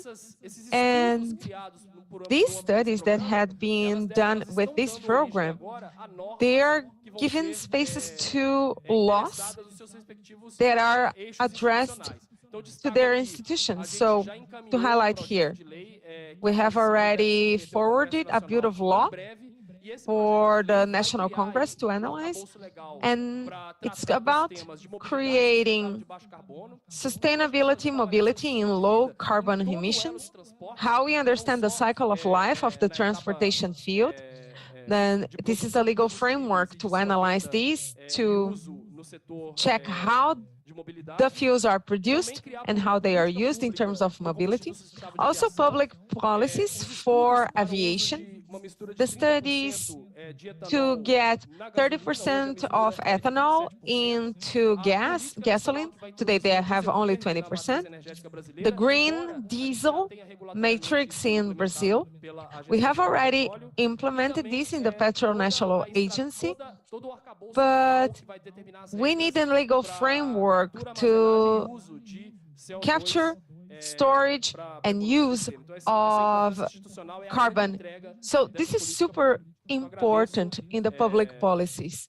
And I really thank you for the opportunity of sharing such complex topics with you. Thank you. Thank you so much, Dr. Renato. What an excellent presentation with lots of content. And we know that this information in the markets that are open to our students. And I would like to say something to you first. Professor Maria João is going to say, she's going to welcome you and thank you. And we're going to have a 5-minute break so that we can correct any kind of late things that we had. But I would like to remind the students that the president, Dr. Elga, is going to be here with you in the next panel. Dr. Daniel, which is MP Director, he's going to give you opportunities in the sector.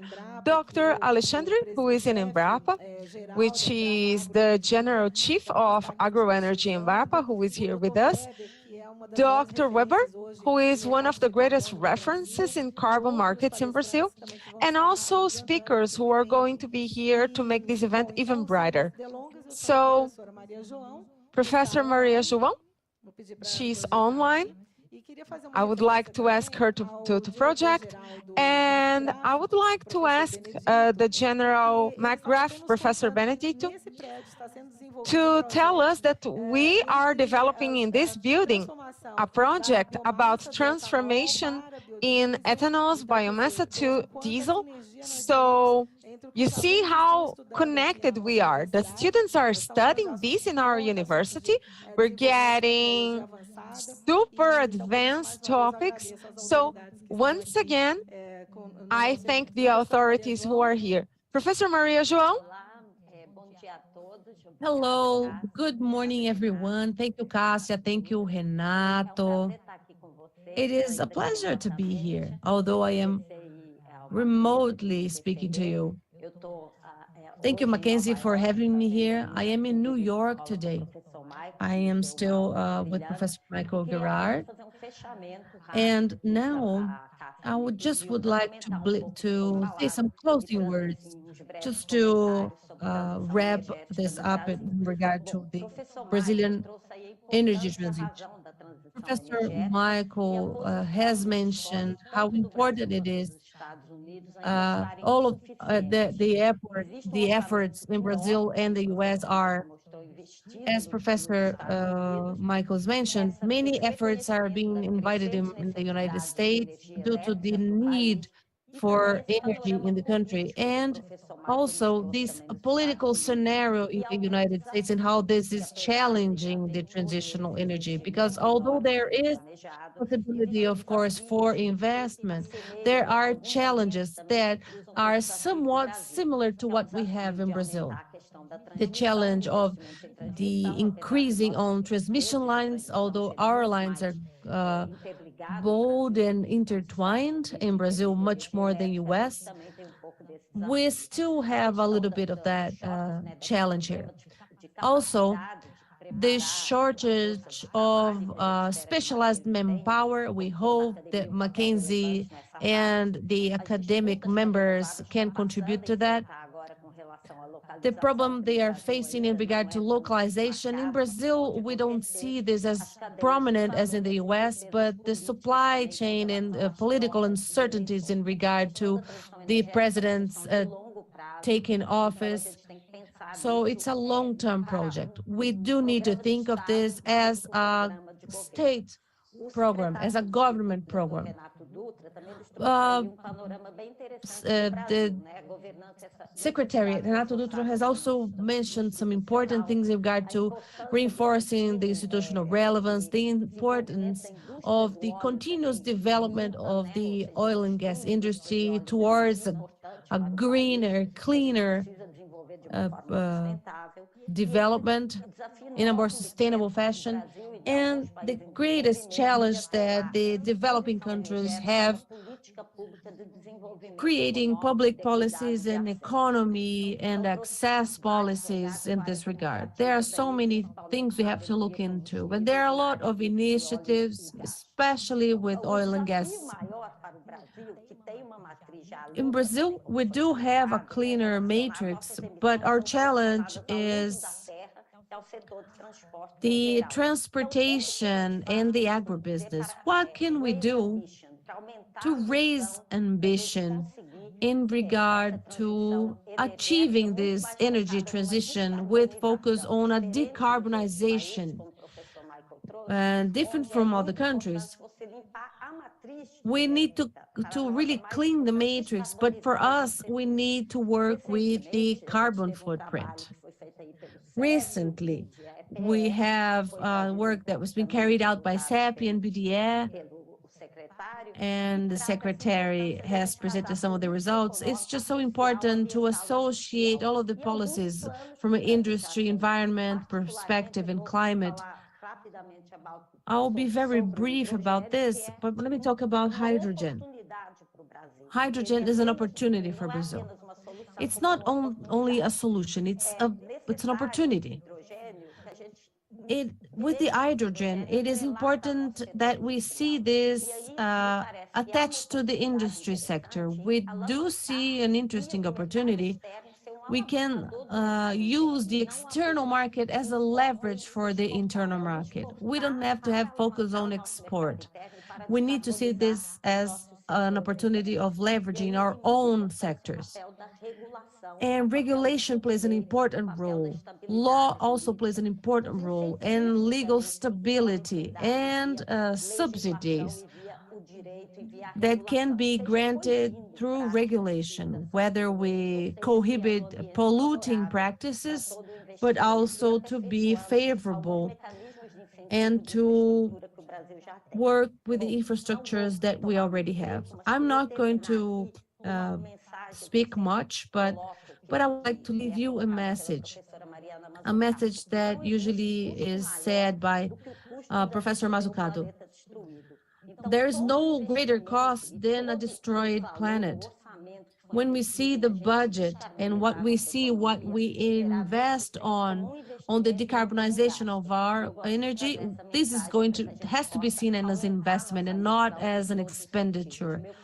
This is how we can really raise our ambition. My period here in Columbia, at Columbia University, has shown me that we need to raise the bar on our goals because we are already affected.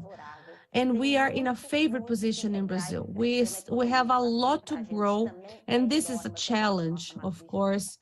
Although our matrix is cleaner, we do have We do have a challenge. I have to finish. I know you have a coffee break now.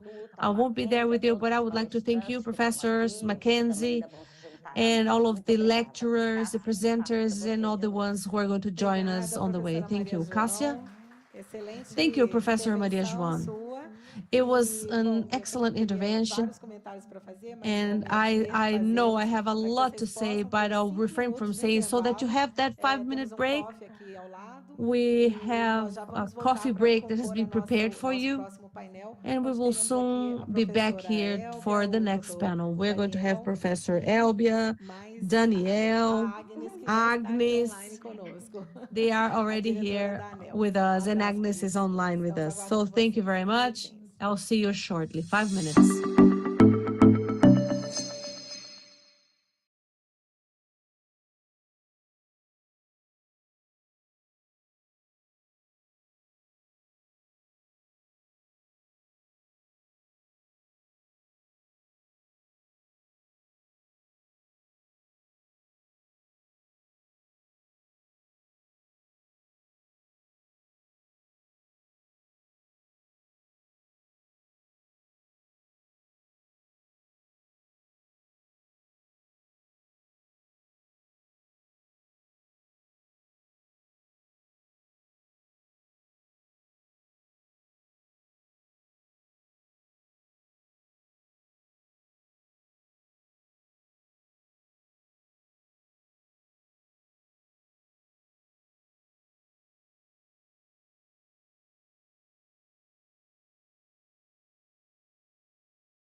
Possamos começar, então, nosso segundo painel. And let's get back to our presentations with the next panel. Professor Fabiano, Professor the floor Fabiano, is yours. you may take the floor now.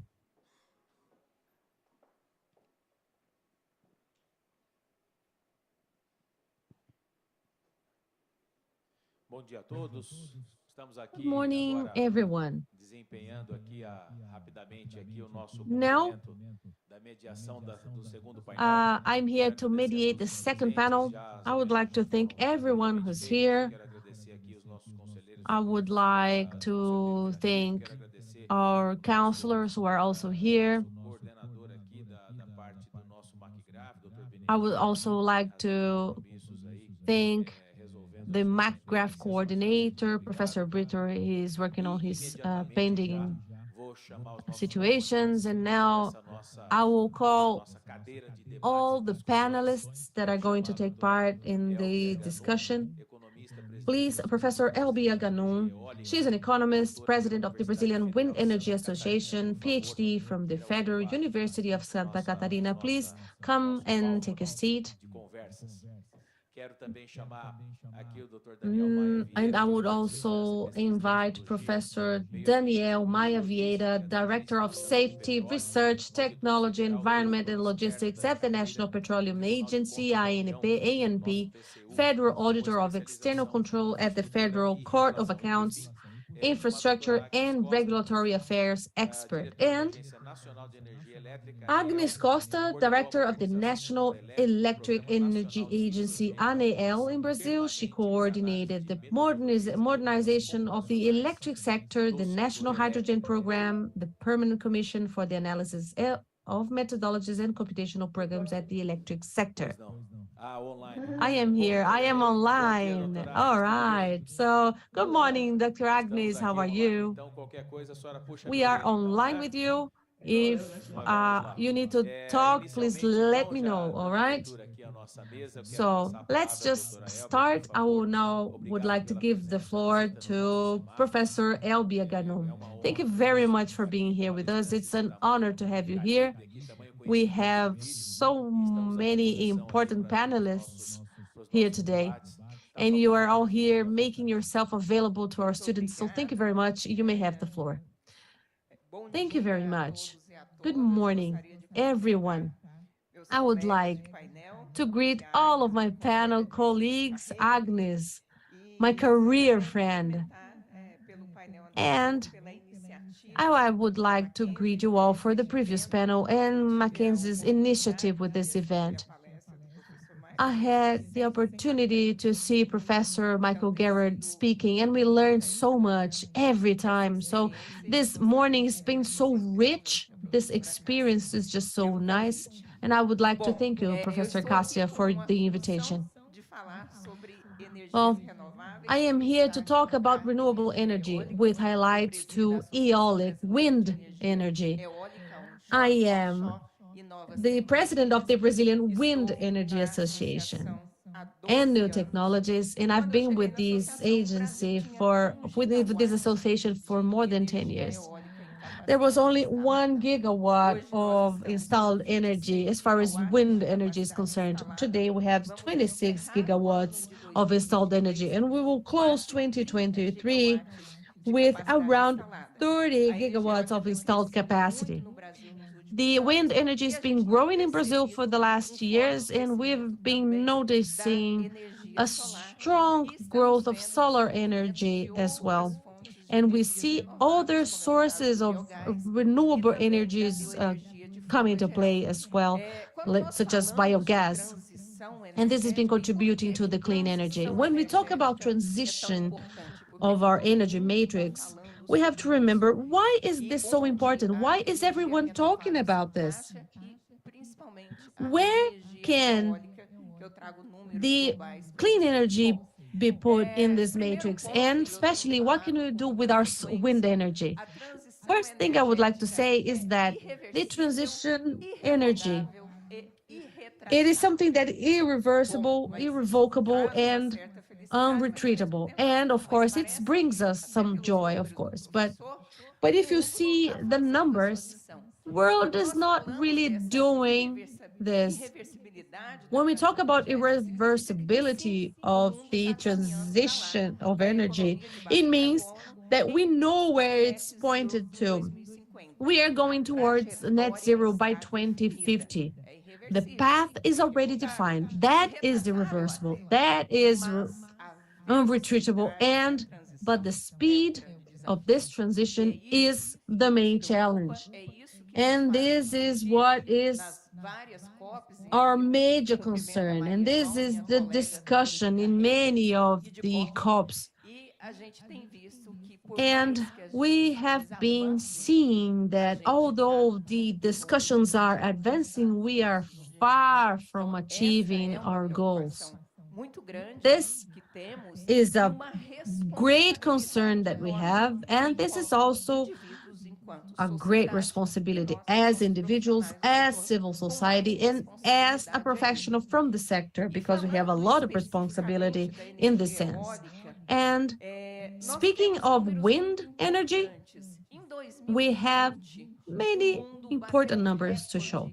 In 2020, we broke records in wind energy. We installed 96 gigawatts all over the world. And it is a very representative number because it's going to add to a record we have to break next month. We are going to complete 1 terawatt of wind energy installed in the world, and the speed is imprinting is exponential. But International Energy Agency data says that in 2021, although we have broken records in 2020,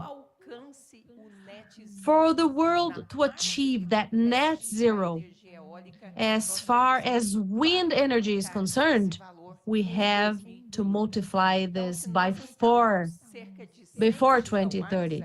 So if we install 100 gigawatts in 2020, we will need around 400 gigawatts of wind energy in 2030.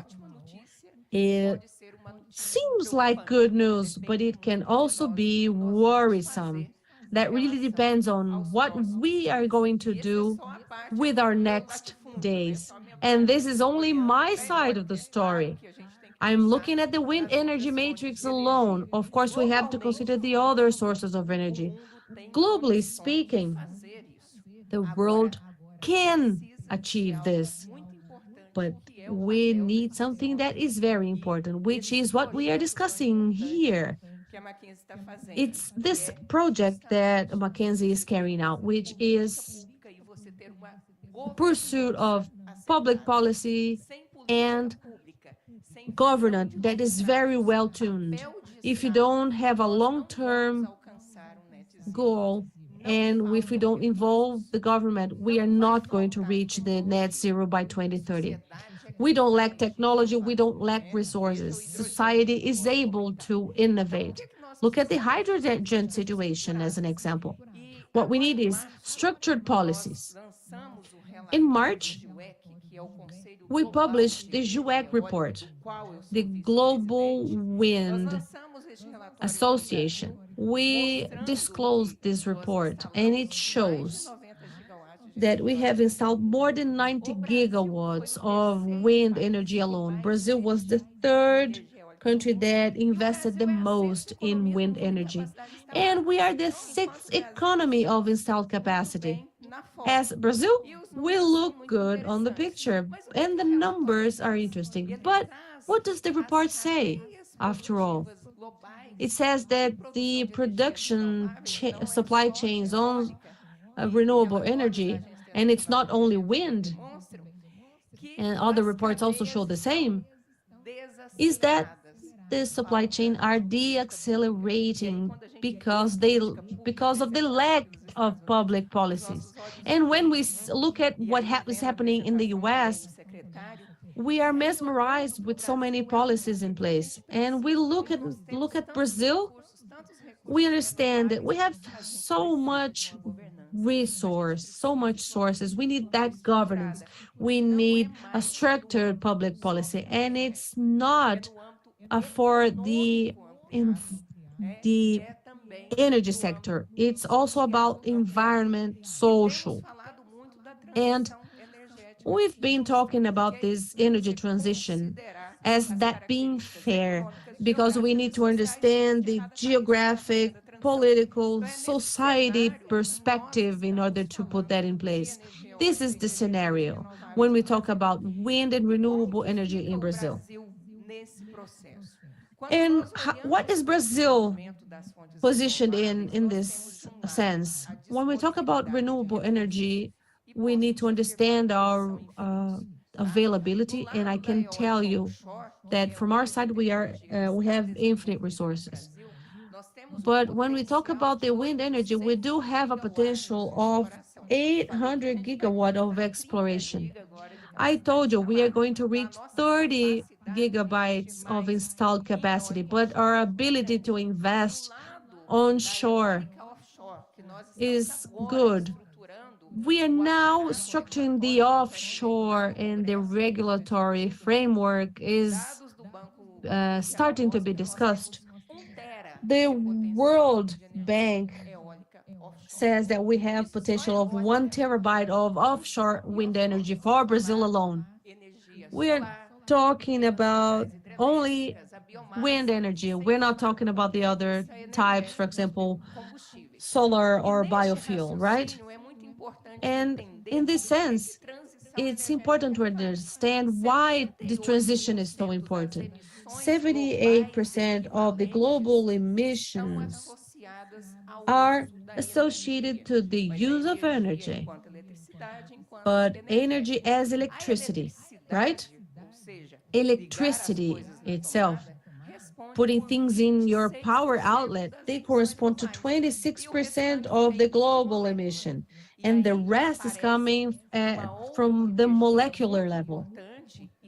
And another type of energy is arising, and the world is investing on it. And that Brazil is also using this, which is the green hydrogen or renewable hydrogen. Brazil has a lot of potential of working with the green hydrogen because it's the richest country in renewable resources for energy production. Our capacity of production of electricity is infinite. And why do I say this? Well, when you talk about the Brazilian proportionality, we have 196 installed capacity. This is what we need for as far as energy is concerned. But when we talk about wind, we are talking about 1.8 terabytes. It's never-ending energy. But how can Brazil do this?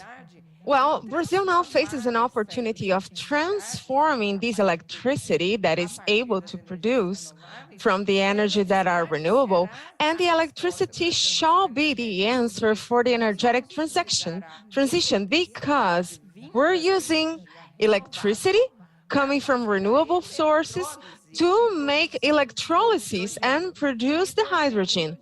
And hydrogen is a molecule. So the other, about almost 50% that we need, actually 62% of molecules that we use in terms of energy, the major part of it might be substituted by hydrogen. So electricity shall have an energetic response a greater one. Electrical vehicles, electrification of industry, what we call matrix electrification. And the wind energy with the solar one, and also biogas and other renewable sources are going to be able to produce the green hydrogen that, according to data from Bloomberg, from McKinsey, by 2040, if Brazil continues investing on hydrogen, we're going to have another size of Brazil of installed capacity just for the hydrogen production. And this, what's the hydrogen for? They're going to be used inside the industrial production in Brazil, You have seen that our European regulations for exportations are going to ban decarbonized products. So we have to decarbonize our industry. It's a huge market. Secretary has shown that our per capita use of energy is too low, so we have a huge market to fulfill the equity, and we have a great market in Brazil, and we also have the capacity to see the market in the external one. Besides, when you get electrolysis of hydrogen, you are also able to produce ammonia, the green ammonia. And Brazil is a great importer of fertilizers. And Brazil, we're able to produce green ammonia and also produce green fertilizers. And we know that Brazil is one of the most production of food among the world. 10% of the food in the world is produced by Brazil, so we can use green ammonia to produce green fertilizers. So we're not talking just about energy, we're talking about industries, we're talking about the economy in a wide range. When you look at Brazil, you see a huge potential. And how do we transform this potentiality into reality? This is the challenge. That's what we're discussing here today. And that's what you see in coffees, discussions, and all the economies are working on. And so good, everybody's talking about it, because we need public policies that are structured from the state, the governments, and we also need regulations to work on that. Today, we have a Congress discussion about 3 regulations that are really relevant for this green industry development that the federal government has been talking about. And this transversality of the ministers in approving these projects, these bills of law. We have an wind energy offshore, the other one for the hydrogen, and the famous one, bill of law about carbon market. Going on this trajectory and thinking as a structured way, Brazil is able to be one of the best players in this energetic transition game.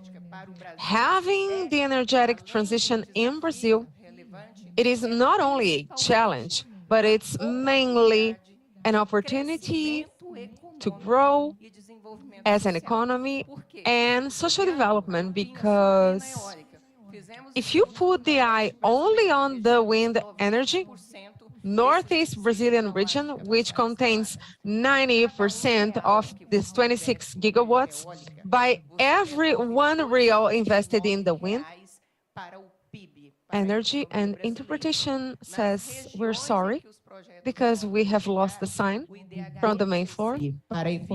We're getting back. And the GPD has grown 20%. Energy is a factor of social and economic growth. Energy is about energetic transition, and it's also about avoiding the global warming. Investing in energy is the way for us to preserve the temperature, and it is super relevant in the weather discussion. Thank you very much. Dr. Elbia, we would like to thank you for your speech, and just to remind you once again, Dr. Benedito is here with us, McGrath Director in the Innovation and Research. We are so honored to have you here, sir, with Cesar Semapis, President. Just to remind you that talking about governances and integrity in managing this transition, I am going to put the topic to our side. We at SEMAPI, we are at your disposal to develop this kind of projects. And we have recently finished the first phase of an integrity in public bidding. So the extension is transferred to you and to all of the technical parts that you need. We're so open to help you.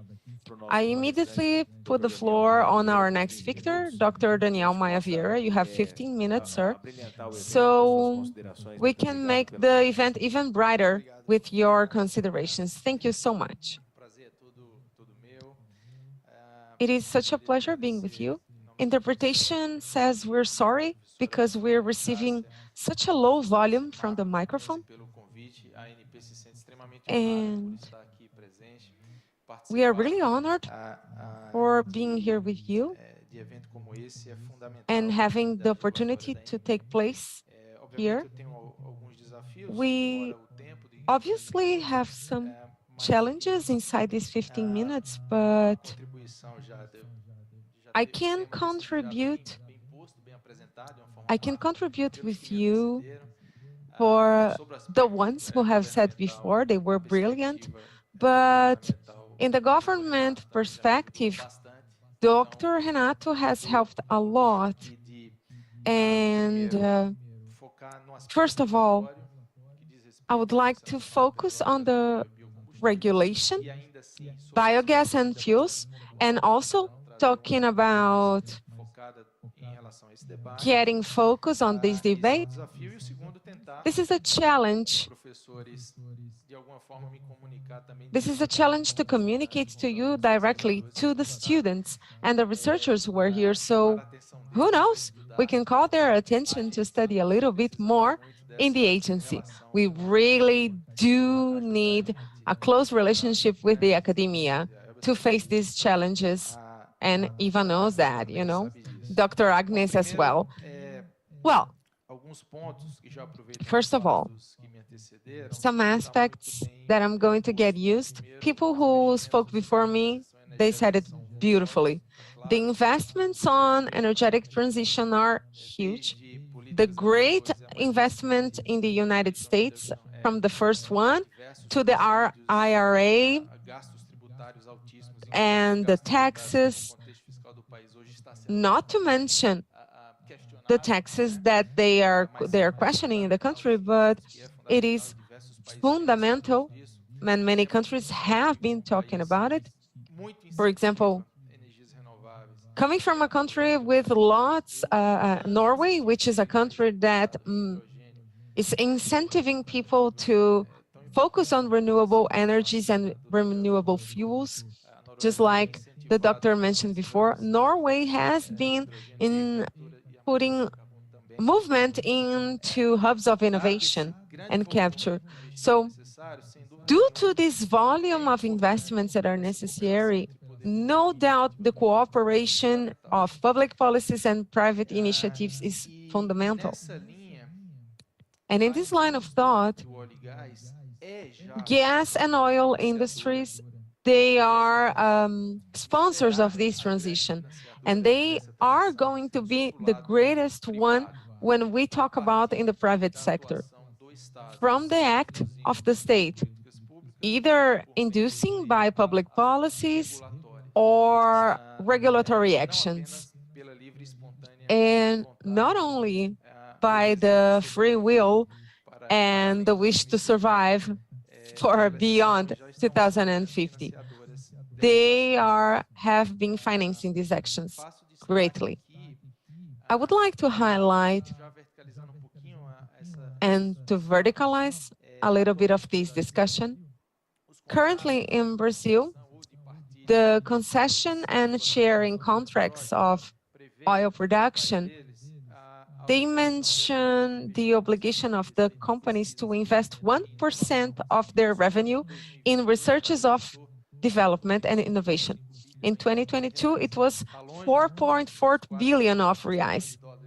Of course, totally different from the 400 billion William mentioned, but it's just one part of innovation research funding. And as an example, the Tupi is the greatest production field in Brazil. Almost 75% of the oil and pre-salt comes there.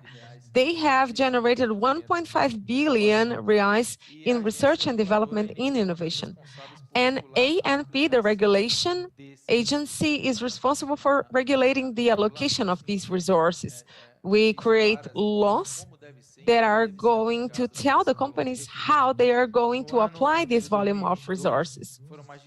In 2022, there have been more 550 projects, and a small part of them, 5 to 10% of it, has been directed to projects that are really, really specific in terms of new fuels, biofuels, energy transitions like solar, wind, that are financed by resources of research and development, around 8 to 10% of that, which is less than 600 to 700 million reais compared to the 4.4 billion. But it is a substantial volume if we consider, and it demonstrates a huge interest in the companies that they continue investing in topics that are directly related to the new fuels and the transition of energy. A part of these resources is directed to a program that our agency manages. It's a program of human resources formation. Super interesting program because it creates a huge ecosystem, academia, industry, suppliers, the state, and we develop human resources for oil and gas industry. This program of human resources has observed around 50 millions a year from these research development resources to finance the research in academia. We have already funded 1,100 scholarships of master's, doctor degree, graduation, undergraduate programs, and whatever was necessary to support these researches. There have been more than 54 programs funded by these human resource programs in 3 states of the federations and 25 institutions. Great part of the lines of research, and I mean 30% of the researchers convey energetic transition, new decarbonizations, new fuels, and they are financed by these resources from the gas and oil industries. They are going to human resources for energetic transition. And the third program that is responsible for regulating these resources is the entrepreneurship program. This is still to come, still to be advanced. And Renato, I hope we can get by these years to develop startups from using these PDI resources. So let's hope that in this year of 2023, we can develop better programs and foment even more this connection from startups into this world of energetic transition. This connection, oil and gas and transition connection, thinking about the funding optics, it is way characterized by the country where COP28 is going to be one of the greatest oil productions in the world. And it's going to be presided by the CEO of one of the greatest companies of oil petros. And they have been working really hard on doing the reductions. They are really pragmatic about it. So it shows their interest and the country's interests because the countries depend on oil production. It's very important for them to be discussing the energetic transition. As we see it, we understand that one of the major competitiveness industries is associated to the carbon intensity. We have been talking about it of the greatest benefits from our energy sources, not to mention our fossil low emission carbon compared to other countries. Dr. Renato says that our carbon index is lower considering the world average. Pre-salt today responds to 14 kilowatts of CO2 per barrel. The world parameter is 20. So Equinop, for example, a Norwegian company, in the gas, they have 6 kilograms of CO2 per barrel. So our industry is really competitive considering the intensities of carbon emission, and developing that is going to be something really responsible for competitivity in our industry. But not just by considering and controlling the emission, but the cycle of life of the products. And this is our major challenge as regulators, because we have to establish parameters that contain trustable, reliable, auditable data, which are transparent enough for us to be able to compare companies and compare products and know exactly where they're from, where this data come from, their intensity of emissions, to be reliable and trustable for the ones who are producing and the ones who are buying. The government from the United States have been incentivizing these kind of programs that establish this kind of data and to put certification programs to work on that. The International Bank has also developed programs to develop these kind of parameters. Brazilian government has been asked to integrate, and our Ministry of Mines and Energies are considering not working as a Brazilian government, but as a technical source of discussions. And this is something that is central we were working on, not only in Brazil, all worldwide, that there is a huge possibility of studies into specific programs and parameters, clear protocols to measure the carbon intensity in the cycle of life of all the products. We consider that fundamental. When we talk about law, the agencies have been asking the companies to report their data, and they get their, we put that into contracts to make them obliged to answer us and to redefine protocols when necessary. And of course, what is the limitation of the regulation considering nowadays contracts and nowadays public policies, so we can demand them to reduce? And what kind of regulations can we create to induce them, something like an enforcement by ranking them, so they can go for the reduction on the incentives, not just the tax incentives, but which others do we have?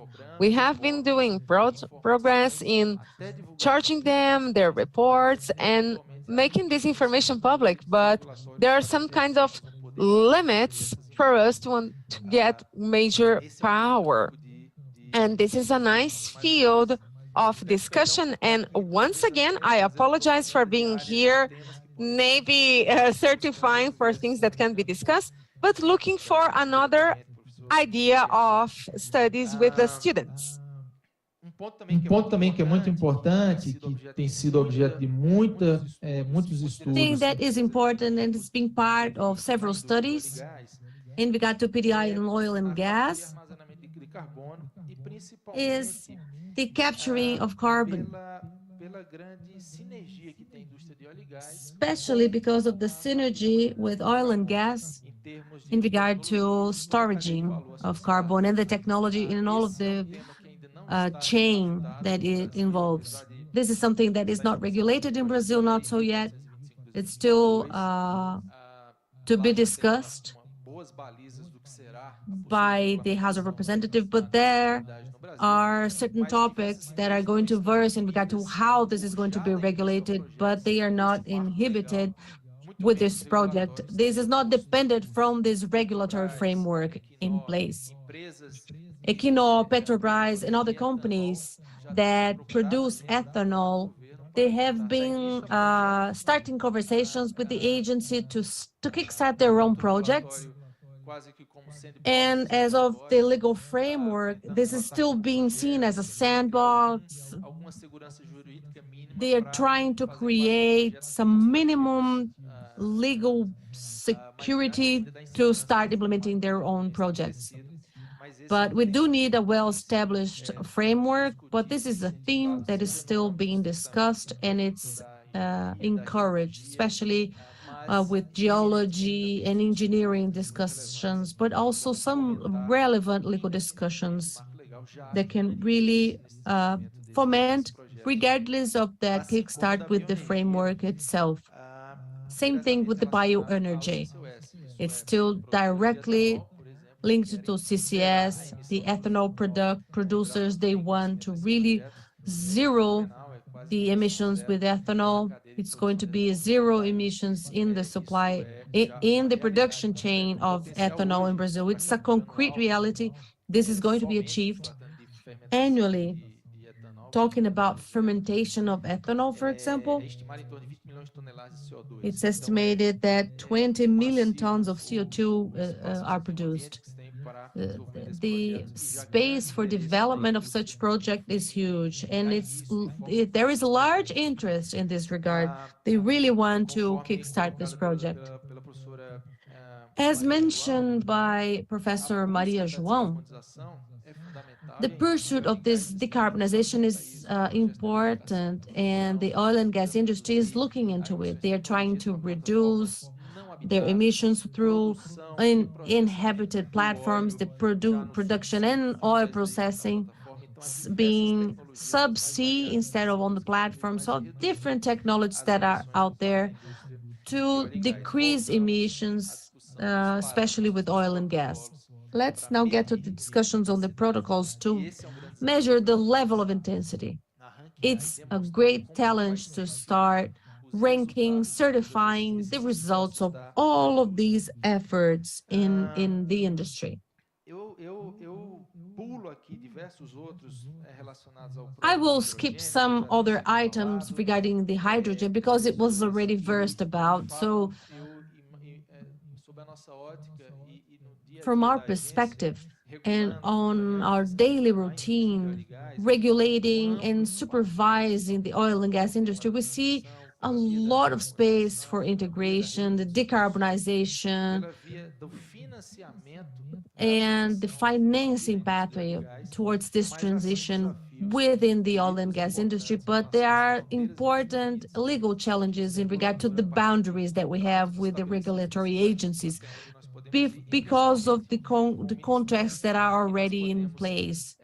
With the ministry, what we can say is that we can outline different contracts for future agreements so that this is going to be clearer and we are going to have more power to demand a few things. There are challenges because when we signed these contracts back then, they were, and we have some for the future, still incipient with a lot of uncertainties and with a lot of risk.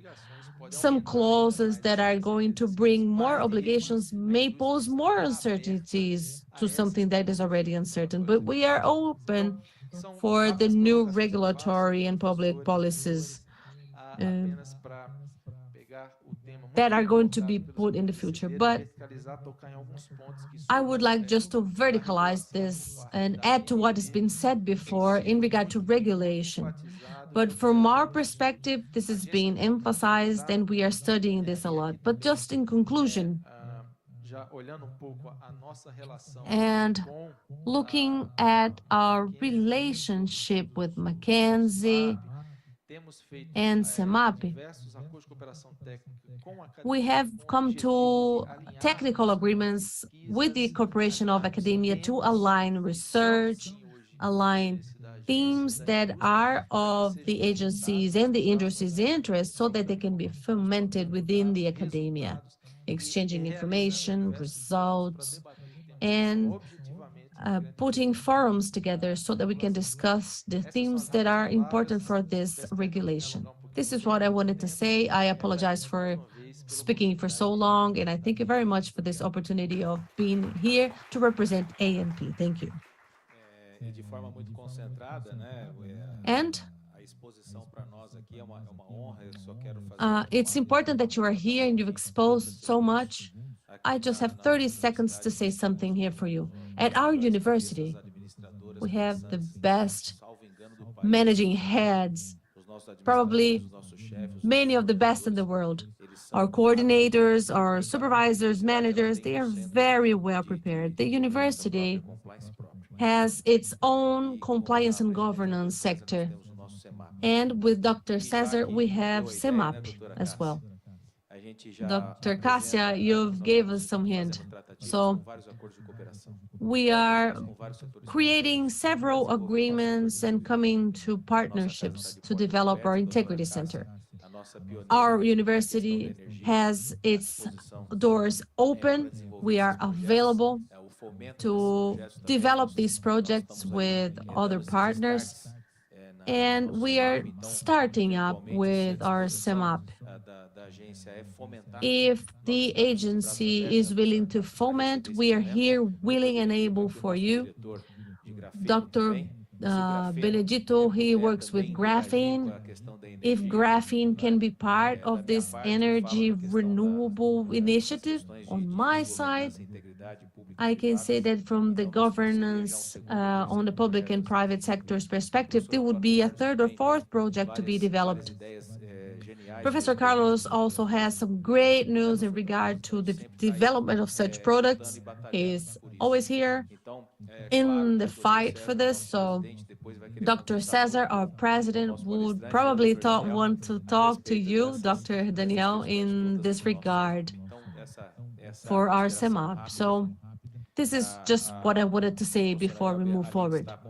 Professor Elvia, you are also invited to take part in all of these projects. If you have the time, please, you are welcome. Now, I will give the floor to Dr. Agnes. You are welcome, Dr. Agnes. Thank you for being here in our event. You have the floor now. Thank you. Thank you, Fabiano. Very good to be here virtually today. Maybe next time I'll be with you on site. So good morning, everyone. Thank you for the invitation. I'm very happy to be here with Elbia and Danielle. I have had the pleasure of being able to work with them before. Okay, it's hard to talk about so many great inputs from the previous panelists with great insights in regard to this theme. But on the other hand, I think we are lucky enough to be able to talk last because I can tackle other themes that haven't been addressed.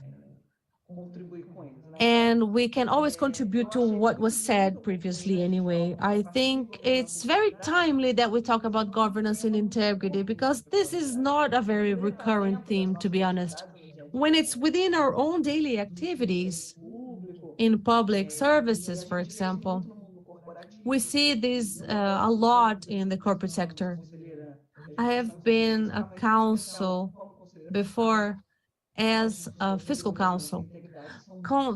Governance and integrity are themes that are relevant, but bringing this to the public sector is also important. I start by piggybacking on what Elbia said and what Daniel said. Public policies. For several years, I've worked for the ministry, almost for 18 years, and the ministry has always had policies regarding energy sources with low emissions, which was natural when we talked about clean and renewable sources.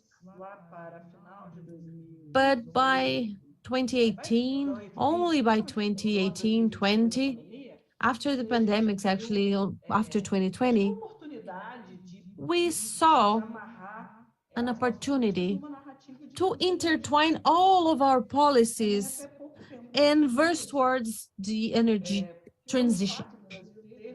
Considering Brazil has an electric matrix, an energy matrix that is relatively clean if you compare to other countries, there was always this resource that Brazil was already there, had already transitioned, energetically speaking. Where we are now is really where other countries would like to be with their transition efforts. And it's not a purely lying narrative, you see. When we talk about global decarbonization from the economical level, we are also talking about geopolitics. We're talking about trade interests. And when we attribute this burden of the decarbonization to the developing countries, and when we consider other things, for example, the annexes of the Kyoto Protocol, countries who were more liable, those who were less liable, this narrative is nominative. We had already done our homework. and let's just leave the other geoscience problems to the other ones, because they have to show what they're heading to and resource to developing countries so that we could be in that narrative with them. So by 2020, well, 2020 was a shift in perspective, especially after COP26. And of course, it really depends on what government is in place, who is in the office, because we are going to have more or less attention to the questions that really are part of the national agenda. There was no strategic standpoint for them. And when we talk about energy, when we look at the world and we look at us, it's a positive agenda. When we talk about energy transition in Brazil, it's like really surfing the right wave.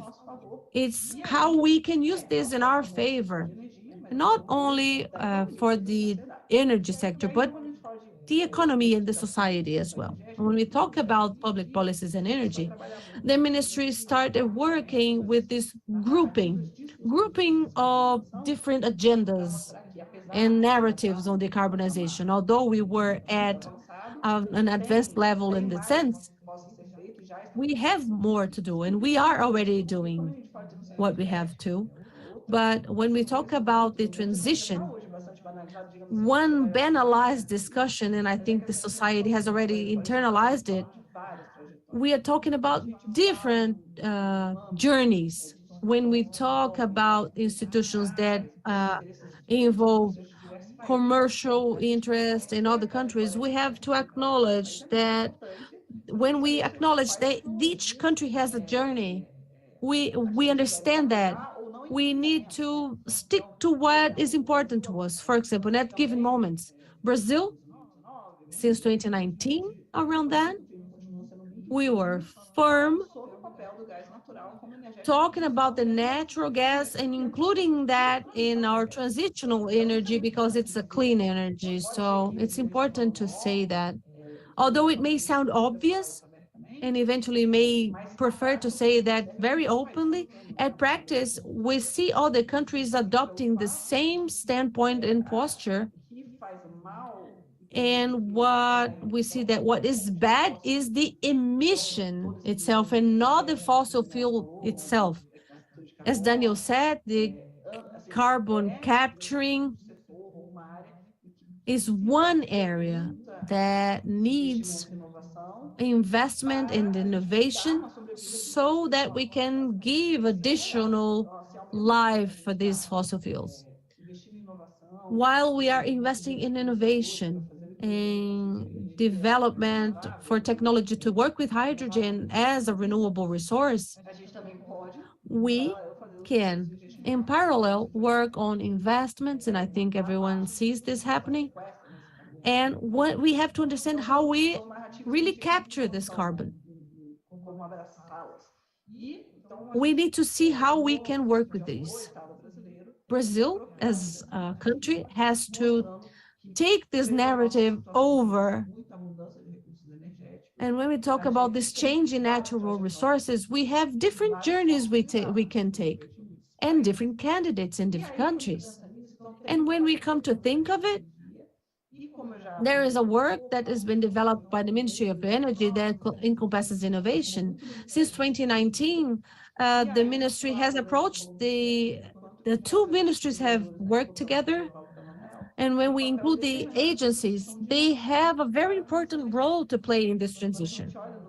Because when we look at Brazil and we see it on TV, how much research needs resources, both energy sectors, oil and gas and wind, they have their obligations, and oil and gas is attached to some contracts. They need to receive some investments with research and innovation. And we do have the resource for that. We have to understand how we can guide them so that solutions can be implemented. or we have to work with what is going to be good for the country. And the ministries have to be involved. We need a resolution in which the council, the largest organization in regard to strategy for the presidency, along with the ministry, with participation of several ministers, they have put 7 terms to follow towards innovation and energy transition in Brazil. And it's important to tell you that what Daniel said about being able to measure and to have believable and auditable data to move forward is something that we have been doing in Brazil for quite some time now, especially in regard to innovation and energy transition, because through international partnership and cooperation, the transitional aspects and with the entities involved, attached to the Ministry of Energy, all of the ministries involved, with CEPAL, the United Kingdom, and also aligned to the methodology of the international agencies for the organization of all data in regard to innovation in energy since 2013. There is a platform that is being created called InovaE. It's hosted and it gathers all of the information in regard to innovation in energy since 2013. And based on this, CNPE will have information that is believable for decision-making in regard to transition of energy. So, as Maria João has mentioned, we need the inner speaking side of you, because in terms of being a state and the information from the public policies and regulations that you receive, you must be able to see what's promising. And there are many scenarios where Brazilian matrix can go with more and less emissions.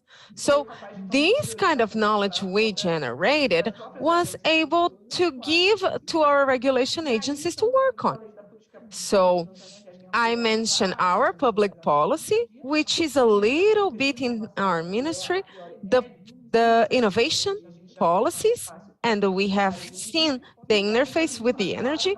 And of course, I have to make the climate policies, because many ministries are involved, the Ministry of Mines and Energies, with the regulation agencies. They have to see why this is relevant inside of national policies. What Maria João has mentioned, because differently from other countries, the energy sector is one that uses lots and consumes more. So this policy has been really well designed. So you don't onerate the sector anymore, as it would be in other countries, with a responsibility of decarbonation when are other sectors of the economy that are major causes. So this look must be conserved. Among the climate policies, there is a topic that I love, which is industrial policies.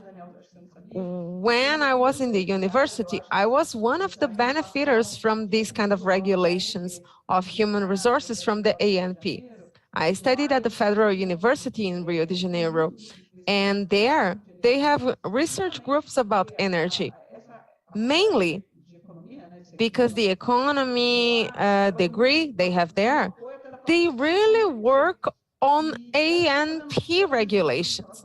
So I took all of the subjects you can imagine related to the economy of energy, anything there was to be, and I got a certification of specialized in energy by the Federal University because I was part of these programs. So to mention, from that time and on, we have been working really hard in terms of industry, but considering from the end of the 90s, we were talking about politicals and industry, we were cursing. They say you cannot interfere in the market. It's the free initiative market. And because of that, we have spent lots of time without having a vision to solutionize what was promising and potential. So nowadays we have more freedom to do that. And climate change for all over the world makes us look at this aspect, how important it is. And we need to adapt the industries to be competitive and work on that. So I think that industrial policies make us create an effort governance, either in innovations, climate, energetic policies. And these four major policies, they feedback each other. From the one that naturally divides, we call the ESG. If everything is about decarbonation, about the letter E, we certainly must look at the economical and the social parts of it, thinking about inclusion, social and economical inclusion, and also energetic inclusion, what we say in Brazil. Transition is not about if we have a demand, an increasing demand. So we must have this demand more responsible in terms of socially, environmentally, and climately speaking. There are four groups of public policies that must be inside a governance in the state of Brazil. And you have already mentioned the Hydrogen National Program, and I have effusively participated in this last year.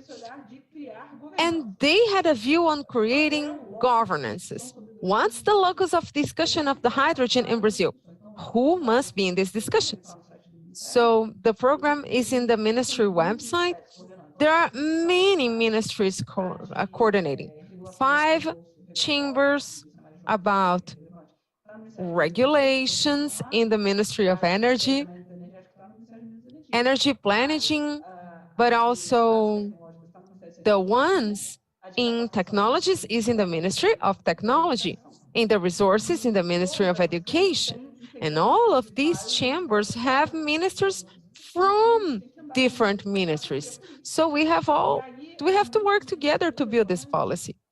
It was really relevant. Now we see people from all over the world talking. From the beginning, for us to talk about metrics and governance and plans of work, we are now able to create targets that we think that are reasonable for our capacities. And I say that because when we talk about climates, the targets parts are really relevant. Brazilian public policy is facing these difficulties in seeing itself, as we see the structures of governance rising up and making it possible for them to see each other and harmonize to each other. And I think the next step that we have to do is talk about goals and targets. We're going to talk about it very soon, as I see, because we are talking about climate and carbon, but at least we're going to have some governance guidelines established to work on this kind of dialogue that is necessary. And now talking about the regulation itself and what I consider, which is the conformity, the compliance. When you have a clear policy, for example, I started working a long time ago and participated in the electrical sector modernization. So this modernization got in Brazil in 2019, the previous government, and we developed a plan of action. What should we modernize? The Congress had legislation mark and told us, what do you have to do? So who makes these practical alterations in the electric? It's the Ministry of Energy, the National Energy Agency, and companies of electrical research. What we could do to modernize them? We mapped the actions we would take. Everybody was really nervous about it. They were demanding us options, and based on this map that was delivered in 2019, we said there is a committee of implementation of modernization. And these 5 institutions were discussing the plan. They were mentioning, what kind of commitment did you have? Because there has been pandemics, lots of different things, but we had to see that the efforts, they were all aligned. Everybody was going on the same page. And I mentioned that because at that time, as I mentioned, I have worked before, the greatest government instrument in Brazil is regulatory revenue. If you take what the agency has been taking as a priority, in 2022, there has been an L transformation. It is a map of priorities, what the regulatory agency has been doing.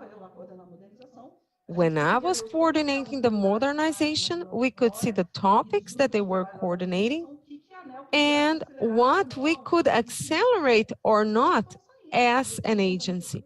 And then things started going on. Of course, this discussion is going on.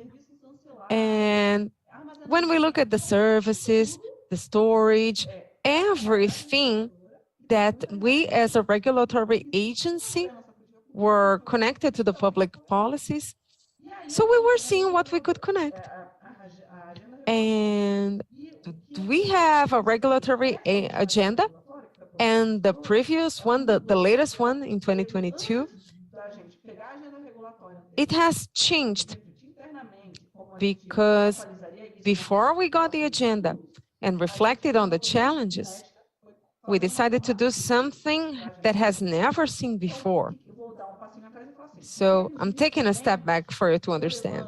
In terms of relevant instruments for us to make it an integrity, transparent, and public, which is the drawing of the regulation. And if I'm not wrong, the agency's law dates from 2019. So imagine there is a topic, society brings, the agencies bring, and you make questions to the society and get their answers back. Based on that, we analyze the knowledge we receive, we analyze the impact, and after that, I have a proposal to the society so that beforehand, I see advantages, disadvantages, and then I open a public consult on a normative act. Then the society has the opinion, and we have a public audience because you can send contributions in this place, and we publicly debate the contributions. And after that, there is a report, a closing report, where all of the contributions are taken, and then we take a final proposal. So this is the regulation governance, and it makes it really easy. What I wanted to say, Danielle has already mentioned, how the public services work on integrity. Based on these governances, the control organ, they can be together, following up, checking the performance, and I like how much we have learned. And, would you like to say? Oh, you have a minute to conclude. No, it's okay. This is what I wanted to conclude. Just to say how much the control organs have a relevant work on us to reinforce the institutionalization of the work with lots of governance, and so that society can check what's going on. This is what I wanted to say. Thank you very much. A round of applause.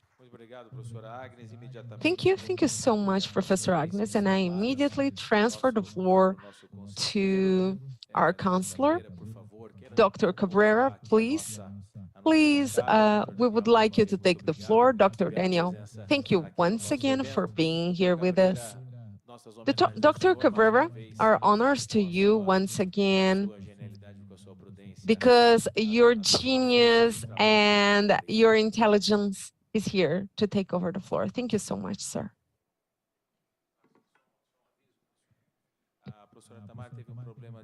Professor Tamara had a problem, a familiar problem. She couldn't be here. She really thanks you for understanding and thanks for the opportunity. Thank you. I would like to compliment the McKinsey University and the name in behalf of President and Dr. Cassia for giving me the opportunity for McKinsey to position itself in this area. I would like to ask Dr. Alexandre Alonso Alves, the General Coordination of Embrapa, a caring member of Safety and Infrastructure of Petrol, Gas and Renewable Combustions in the presidency of the country. Thank you. Thank you. I would like to also invite Dr. Weber Amaral. He is a professor of ESOC, our University of São Paulo, a PhD in environmental laws by Harvard University. I would also like to invite Dr. Tomon Houtman. Oh, I'm sorry, she's not here. And Dr. Antonio Carlos Rodrigues do Amaral, a law professor in our McKinsey University, CIMAP director, visiting scholar at University, Columbia, and also a doctor at Harvard School. It is a huge pleasure being here with you in a panel of such distinct people. I would like to give the floor to Dr. Alexandre. So you made us really, really happy to have an agro representative here. You have 20 minutes to speak, sir. Well, first of all, thank you and good morning to everyone. Thank you, McKinsey, for the opportunity to be here. And we apologize, the sound is not so clear for us. When I got the invitation for opportunity of transaction, I decided to think a little bit on how I would say this topic in a seminar like this. And mainly when it's such a complex topic, when we talk about energetic transition, we cannot disassociate from other topics that are really important. For example, energetic safety in the country, sustainability, decarbonization, the reindustrialization, as we have mentioned here before. So how do we approach the investments topic in such a complex topic with such different nuances? So before looking at the future, looking forward, Professor, I decided to do something that we normally would do. We look back and we get lessons that we got from good practices that have been taken in the country in the past. Obviously, Brazil has a great history of success in many areas, as it should be, but two of them must be highlighted. They're not the only ones, okay? But there are two areas in which we can have important information. First, the agriculture scenario in Brazil. The agriculture scenario has been through a transformation that is absolutely extraordinary, unprecedented in a context, considering the world, also the tropical ideas, but thinking about countries with the same kind of climate that have developed some kind of similar agriculture systems. In a second segment, an example, it is the one of biocombustants and biofuels. They are really connected to the agro initiatives. Starting by agriculture, I would like to bring some lessons, and I hope that I can make you understand why. We were able to have this transformation that I have already mentioned transforming the national reality and give food safety to our population, getting Brazilian agriculture from importer of foods to one of the most important exporter of foods. And the GPD engine, how much money did we put in the economy? And we did it so fast. We're only talking about a few decades, if you consider the country's history. The first mentioned that we have expanded to new areas and territories. The second area of expansion, the third one that we are living today in terms of sustainability and low carbon emission agriculture, among others. And there is a fourth wave that we are talking here right now, which is a multifunctionality, not just food, fibers, and bioenergy. And we can do that because we had the massive investments in science, technology, and innovation. The first idea Brazil had was basically to try to apply here models of success from European and American agriculture systems. And of course, it didn't work so well because of the climate conditions. So the investments in technology and science and innovation made us possible to develop the agriculture adapted to Brazilians' weather conditions. And we go to the second examples of biofuels. We have a very important biodiesel, ethanol, and the electrical energy comes from Brazilian use of sugarcane and biogas from the residual things. This kind of condition Brazil has reached as being a biofuels example. It is also due to the development of science, technology, and innovation.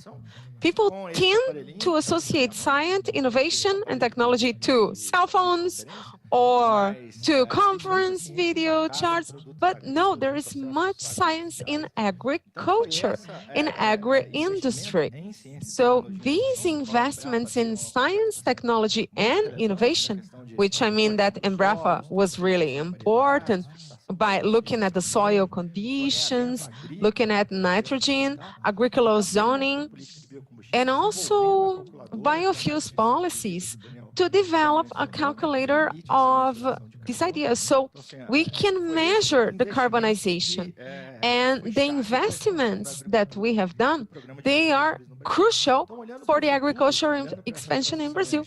So looking to the future, to the transition, decarbonization, and reindustrializations, among all of other topics, it is important to have an analysis of how prepared these technologies are, and they are going to be necessary and required for us to get a faster, less costly, and more beneficial to our society.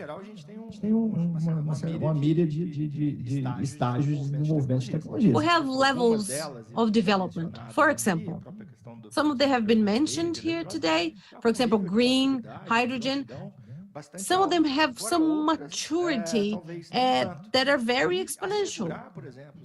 We have to ensure energy security for the country. For example, the per capita consumption here is still low, but if you project that to industrialization and economy development, we are going to develop more energy per capita, and we will need more technology to allow for this expansion, sustainability-wise. And not only expand, but also diverse our sources. Obviously, the energy transition per se, and the fossil fuel, and the fossil sources of energy especially, and replacing that to renewable energy sources, what is more importantly, bioenergy, this will require more technology. We will probably have to double the ethanol production in Brazil and also improve the numbers with biodiesel, sustainable aviation fuel. So many of these new technologies, hydrogen from biomass, for example, with biogas and biomethane and ethanol, this is going to require technological development at industry level and also in the agribusiness level. We don't want to encourage competition between the different sources of energy. And in Brazil, when I speak of biofuel with more knowledge, it's very much concentrated on sugarcane and in soybean. We are going to have these two cultures playing the important role in the sense, but we also have to look for other ways of diversing our resources. We need to do this with the least impact possible, and we also need good science and investments in science and technology so that we can measure this sustainability. You cannot just go by saying, oh, I am sustainable, but we need the metrics, we need the models. We need to understand this cycle. Will we reach the decarbonization? And in order for that, what do we need to do? Reduce CO2 emissions, work with carbon collections, recycle carbon. There are some interesting strategies on recycling of CO2 these days. So they are all going to require new technologies with the smaller number of carbon footprint. The idea is to transform this energy transition into a business opportunity. We're going to have a structured market so that we can monetize and make money with it. This is going to be based on nature-based solutions. They still need to be developed. And in regard to certification and measuring of these practices, this is what we have to do. But what I mean is this is going to be an investment in science and technology and innovation and resources. This is what is going to allow us for this transition of energy sources. And we need to look at this and understand how we are going to make this feasible. We also need to consider we are talking about technology that are complex, and sometimes they have a long maturity period. For example, when we talk about information and technology, we can quickly develop a product and put this in the market very quickly. But when we talk about solutions that are based on nature, it's not as fast. For this, we need diversification of investment. And the government plays an important role in this sense within this vision of being an entrepreneur that chooses winning models, how to act and how to invest, and of course with resource to financing and assistance to companies. Of course, Brazil doesn't invest as much in science and technology, and I'm being ironic here when we compare to other countries. But we don't need to increase this as much. We need to channel it and direct this. And it involves this governance. And this is why it is important. It's not about just put money in there, but where to put the money, how to do it, and why. We have some international funds that can help us with this. They are accessible to allow for information and technology. And we also have the mandatory investment areas, which are, for example, the agencies. They are obliged to invest in technology and science. Another piece of that I have to show you hasn't got to do with transition of energy, but it shows. But is this investment going to bring money back? Is this a return of investment in the sense? An example is my own company, the company I work for, Embrapa. Today, Embrapa has a budget of around 2.5 billion, okay? Around that, as an institution. With a sample of 200 technologies it has generated or transferred or have put in the market.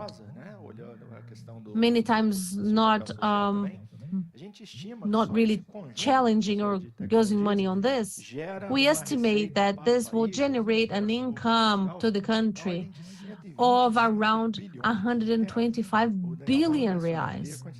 Daniel was mentioning about the resource, but it's 125 billion reais. It means that every one real invested, the ROI will be 34 reais in one single technology. For example, the biological fixation of hydrogen that allows for soy to be cultivated with this kind of source. No fertilizer will be, no hydrogen in the fertilizers, but it's going to be taken from the atmosphere. It's $14 billion that we're going to make annually with only one technology. It is a clear demonstration of how science and investment is really an investment. This has to be encouraged. Other ways of financing is, for example, venture capital. Many of them are looking into different opportunities that are technology-based and biotechnology-based, and energy transition, decarbonization. This is the means of great opportunity for startups. The agribusiness has many agri-techs there. We see now the deep techs and hard techs, all based on science in the long term.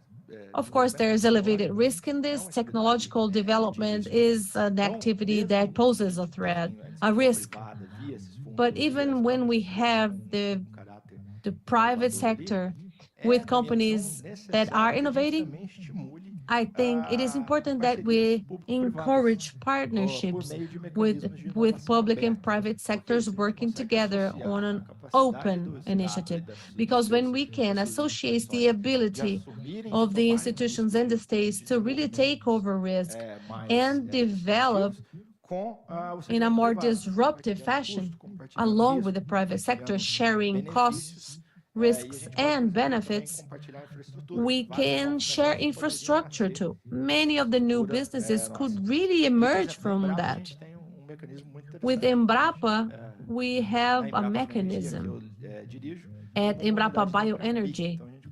There is a unit there that can really work with innovative projectors with the private sector, with technology transfer and innovation. Both institutions can benefit from it with co-creation, co-development, intellectual property rights can be shared, and also we can eventually come to think of equity in this sense. I don't want to speak so much in this sense, but this discussion on governance and public policy is like this. Many of the public policies are being mentioned, but we need to look at this governance in cross-sectionally.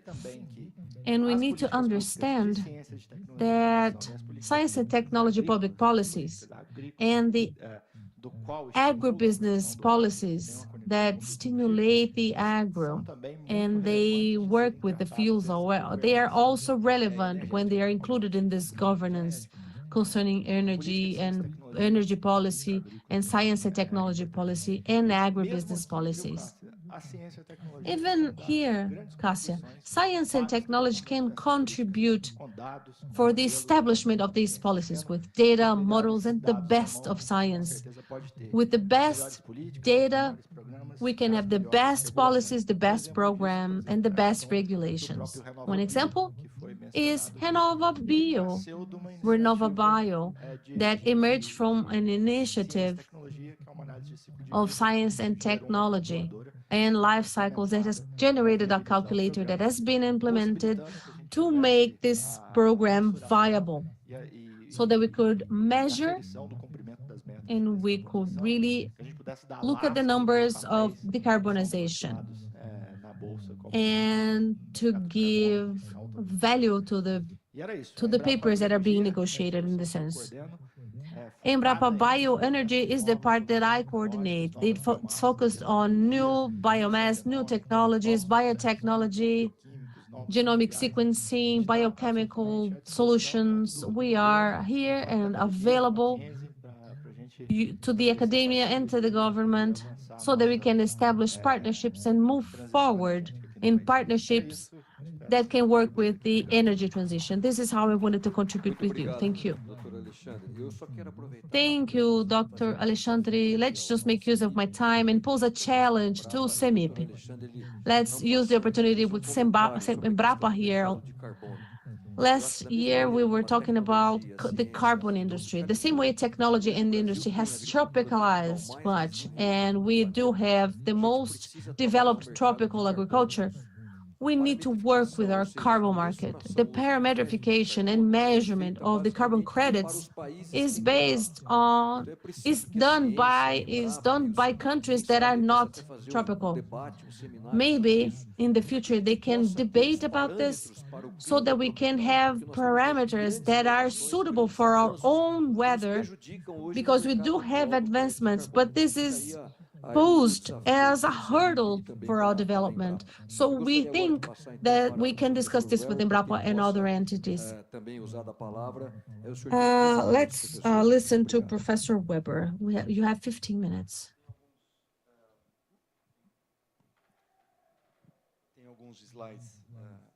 I have a few slides.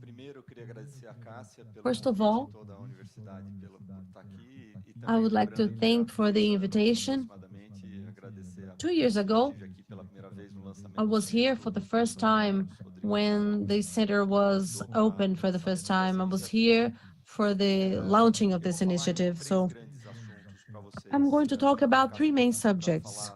Cassia has asked me to talk about three subjects. I'm not going to talk about carbon much as you would like me to, but I think this is going to be an opportunity for us to bring the subject along the conversation and to see how this fits as a game changer in this transitional moment. We're talking about a transition, remember this, for sure. It's going to be a pleasure. We understand this conversation as a bridge. This transition is a bridge from one scenario onto another. And I think this is clear, according to what you've mentioned.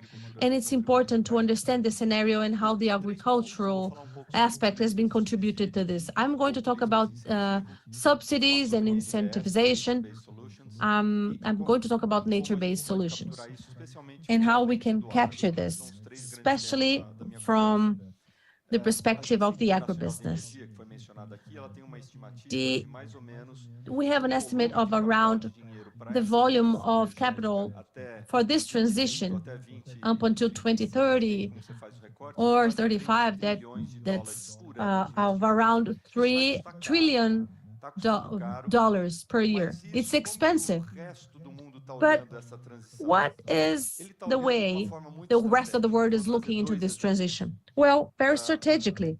And I'm going to give you some examples. First, the example of the Green Deal of the European Union that poses $1.3 trillion in investment. It's not random. They are very strategic, with a policy of putting that continent as the first carbon neutral continent. And I think the professor from Columbia has mentioned the Inflation Recovery Act. It was one way the government as a whole could unite. There's no free lunch in the United States. No one's going to work towards some transitional energy if there's anything coming back. So it's attracting many companies to the US. They've lost competitivity, but they are now back in the game. This effort, this bipartisan effort is just bringing people together. It's not an effort towards climate. Of course, it's going to help, but it's about industry competition. Let's make it clear. Let's be open and honest about this. This is the great deal for the European Union, and we need to understand this. We need to understand it because it's going to generate tax barriers to Brazil. If we don't understand, if we don't talk about this, if we don't map anything, we won't be able to export. We are going to generate several problems for our competitiveness. Numbers are interesting. It's good to know, but it's just a discourse. It's just a narrative from their opinion, how they stand as a neutral continent. In my point of view, 3 billion trees they are going to plant is just so small in comparison to what we can do. One company, one paper producer, they plant 3 billion trees every 6 months, so that you have an idea how small that contribution is. But it's an initiative. It's an initiative of 1.3 trillion euros, but at least we can monitor and try to understand what this is all about. This effort, this important document, I suggest everyone reads it, looks like a small monetary effort, but there are other things in there, $370 billion involved. There are other incentivizations in regard to energy, car electrification, for example.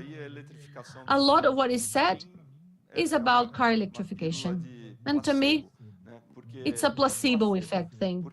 It's placebo. If you've been to California, I just came back from California just recently, and I saw a Tesla dump place because the batteries are not recoverable. So there is a dump area just for electric cars.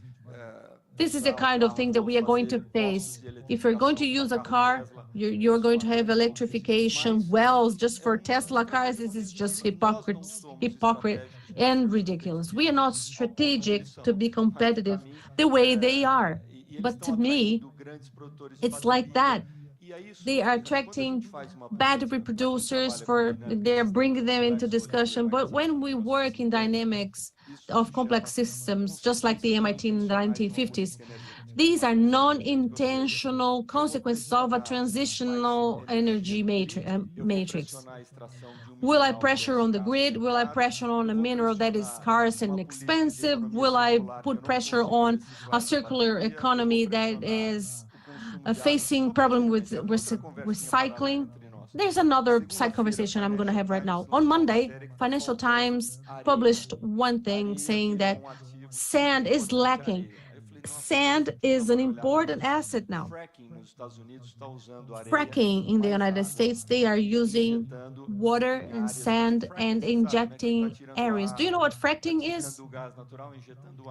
Taking natural gas and injecting water and sand just to collect the natural gas.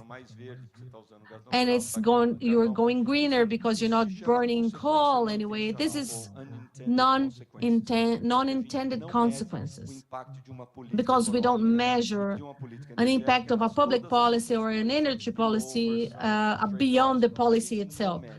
You don't see the trade-offs and you don't measure things. You are only going to measure within 20 to 30 years from now. So I ask you, those who are listening to us, we have a couple of winners, those who are still awake and are looking at their phones. Let's go deep into the discussion, because there's no way you can go superficial with it because of policies just there. This is a long-term situation, and the United States are doing great. We need to learn from them. Is this correct to electrify the car? If you're going to dump it into some place, but they're doing very little. I think that the role of ENP is important because they can help us in this transition. So let's study this American government to see where we can enhance things in Brazil. Here we have the history of solutions based on nature. I told you, 3 topics: subsides, which are the 2 programs I already said, and this umbrella, like Kasia said, what NBS is. Nature-based solutions is UCN concept. They are a union for nature conservation. So climate and biodiversity is the scope of this umbrella to solve multiple things in a singular action. This is multi-solving. There is an MIT school that we work with, and I say, I decarbonize, I enhance people's health, and I decarbonize. Therefore, I contribute to the environment. So, which means with one action, I make everything, I make way more, and based on what nature says.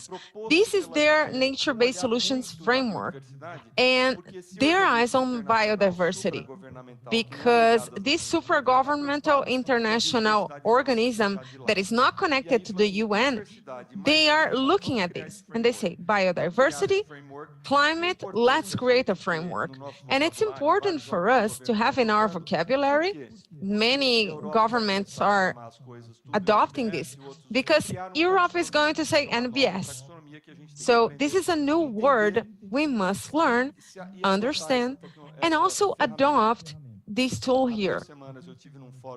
2 weeks ago, I was in an NBS investment forum in Brazil with international stakeholders and investors. All of the examples of nature-based solutions to attract capital to Brazil, all of them were in agriculture, you see? There was none of them mentioning blue carbon, that there is the blue economy. Nobody was talking about it. All of the examples of investors were Brazil's agro is important. The synonym of NBS from foreigners, investors, is all about methane, carbon, this integration with agriculture and energy. So another important thing for us to talk about is the climate convention. They have adopted the NBS framework. So for me to reduce and stabilize into 2035, NBS can contribute into 40%. So nature-based solutions can contribute to 33, 40% of all of our planet challenge to lower the temperature in the planet. And this is what Paris Protocol brought about these words of NBS. I'm being very quick so that we can talk about it on how we reflect and how we act in this new scenario. Actually, NBS is this. Look, there are multiple things that we are able to do. Livelihoods, as you can see, biodiversity, resilience, not just in the climate, helping the biodiversity. Back then, we would call these, people said, oh, you're paying me money for that? Some economists would say that payment for environmental service, but this is way more than PSA that Brazilian government has done. NBS is a bigger umbrella. We try to do more things with that, and there are many schools that have been adopting it, and they're not making it tropical. But we must put it back to our climate. If we don't understand, we don't get the opportunities. This is a proposed framework that proposes 8 main criteria: changes in the society and develop scales.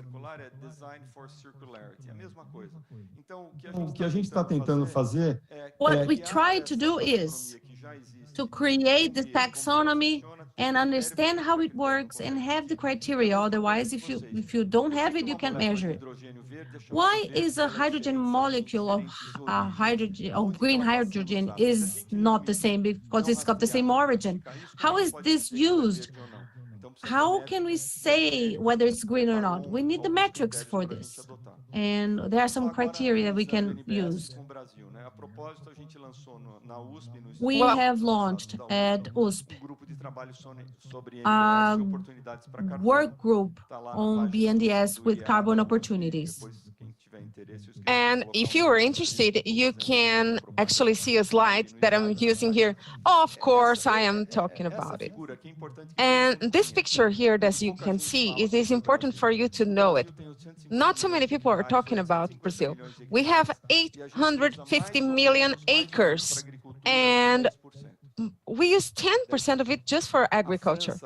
So France is using basically 65% of them. We use 10% and we're the first exporter in orange juice, in sugarcane, in bovine, in beef, in pork. We are exporters. So with 10%, we can do many interesting things, but we cannot do wrong things. Because people expect our multifunctional agriculture to contribute on many, many areas. And we do not deny it.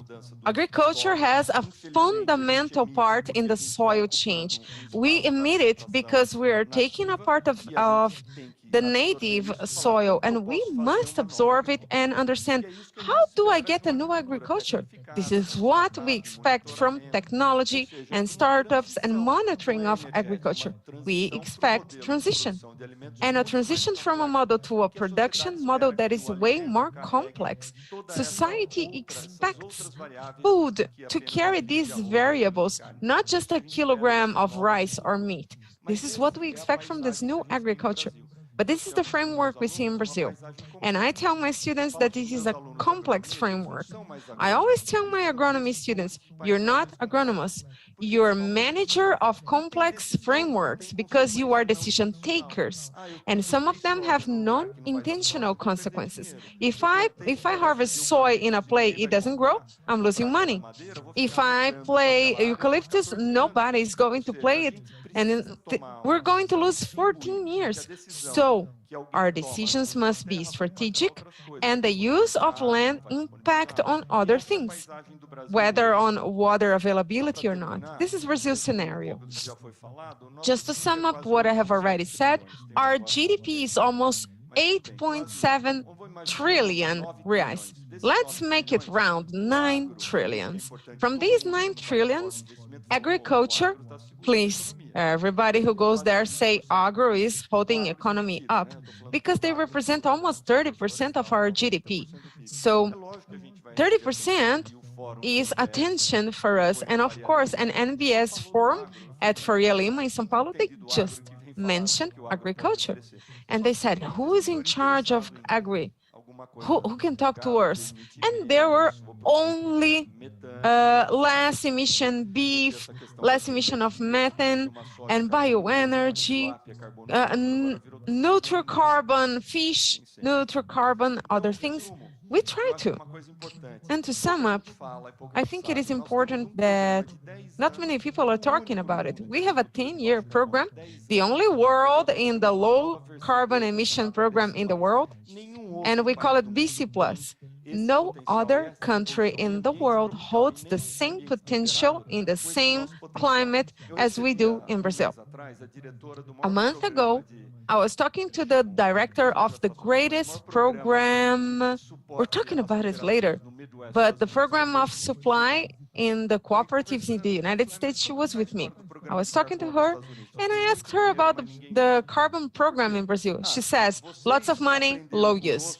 And she says, well, you learned with us how we have a minimal cultivation, minimal harvesting, when you basically don't use the soil. We learned that from Americans in the 60s to solve erosion problems in the state of Paraná. And we do it in 100% of our area. Because if we don't do that, we lose carbon, water, organic matter, and Americans use their data. They don't even use 20% of minimum harvest. We do 100%. So our history of adequate things, we do, but we don't empower ourselves of what we do. We only are known by killing the Amazon forest. So we must empower ourselves of the great things we do. Because non-professional agriculture, there is no space for it in Brazil anymore. And the example that Embrapa mentions, just the biologicals program, use of biologicals to stimulate the growth of a microbiota in the soil to fix hydrogen has been academic publicized. So this is 10 millions in economy. It could be 12 millions, but we would like to do less fertilizers that we are importing. We import 85% of fertilizers, 85% of import that we are not consuming. So this is an important narrative on how we go to a low carbon agriculture and a transition to a new one. Biological growth in Brazil. We are the greatest biological control of plagues in the world. The only country in the world, and the largest one in large scale, is Brazil. But nobody knows what biological control is. They just know that we use lots of agrochemicals, you know?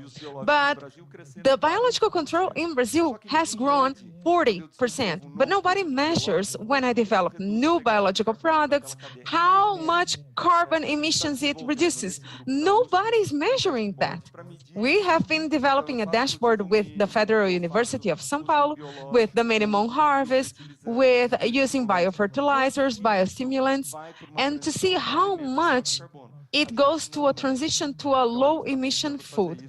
We don't measure that, and we are looking forward to doing this because it's creating dashboards is super important. We do not progress without getting data.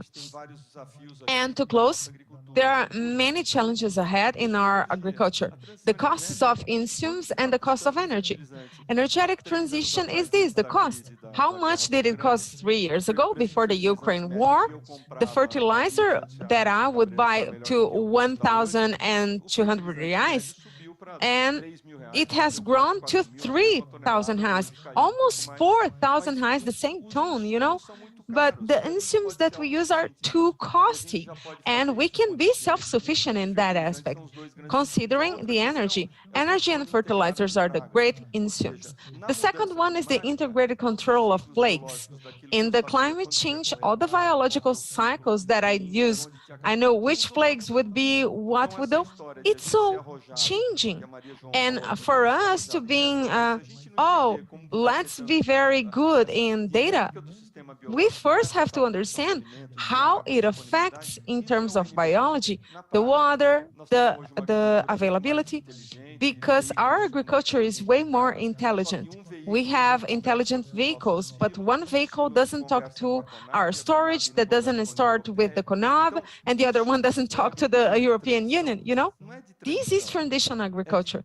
It's not actually transitioning, but it's about decision-making, because digital agriculture is one thing, digital agriculture that makes us competitive is another different one, and the use of water and fertilizers. The greatest asset that I say is the soil, and most important of all is water to make it feasible.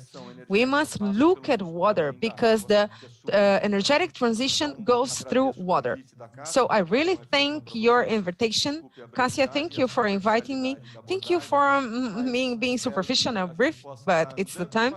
And I hope that we can be going through a journey in a landscape that is way more complex and something that we can be able to show to Europe and all over the world that we are multifunctional in everything that we have been doing. And we're doing things that should be enhanced, yes, of course, but in the future, we want a landscape that is way more dynamic, complex, sophisticated, inclusive, and also being able to bring that to all Brazilian society. Thank you so much. Thank you. Thank you so much, Professor Weber. As in agriculture that I am, I'd like to say something about myself in this discussion, because what I consider, and I want to compliment Senip for being this kind of debate into the scenario, because as Brazilian people, we have to tell our stories way better. We saw the president and professor from Columbia University making a presentation, and everybody was enchanted and mesmerized. Whoa, their climate change is fantastic, right? President Biden as the climate president, but recently, I'm not criticizing, no, but I'm saying another point. Recently, President Biden has enhanced an area as the size of land and the Gulf of Mexico to go and find new petrol sources. 32 petrol companies are there. They're going to extract 1 million barrels. Okay, they're worried about the climate, but they have a safety in terms of energy behind that. And they are going to fossil energy still.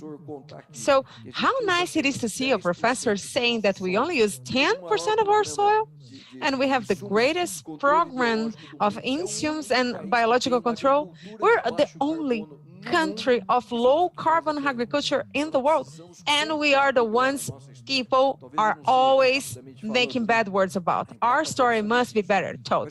Embrapa must be aware of that, but Brazil can be Saudi Arabia in hydrogenium, mainly because of ethanol. And no, I'm not being infamous. If you see Toyota and Nissan working in two different Brazilian universities because they want to transform ethanol to hydrogen, because ethanol is basically a closed hydrogen, easy to be stored, and there are 42,000 gas stations with the hydrogen working. So the cars that are going to be hydrogen, they don't have batteries, as you mentioned, and they reside water, and you have hydrogen in their gas fuels. And of course, we need to be able to tell our story better. Sorry, they're speaking things we are not able to listen to. We apologize. So, congratulations to SME, so we are able to tell the story. Now, Professor Antonio Carlos, you have the floor, so you can close the panel with your participation, sir. Hi, can you hear me? The sound is really low. Interpretation is not able to listen to it. We apologize for the poor quality of the sound. We appreciate the words that have been said. And we thank Antonio César, Cabrera, which is the counselor. This is not about being a Christian and an educator, but also being loyal and fair in recognizing people who have supported us when the doors are closed, and got and spread our ideas and words.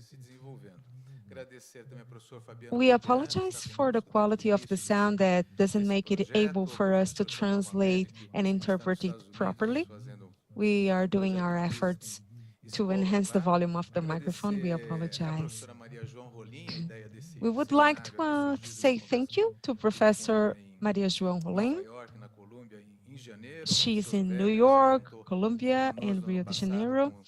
Also, Professor Weber, who has joined us, and he's in our strategic committee. And also Professor Cassia, who has joined us at McKinsey and in Columbia University. Thank you for the opportunity. And Professor Cassia, thank you. Thank you.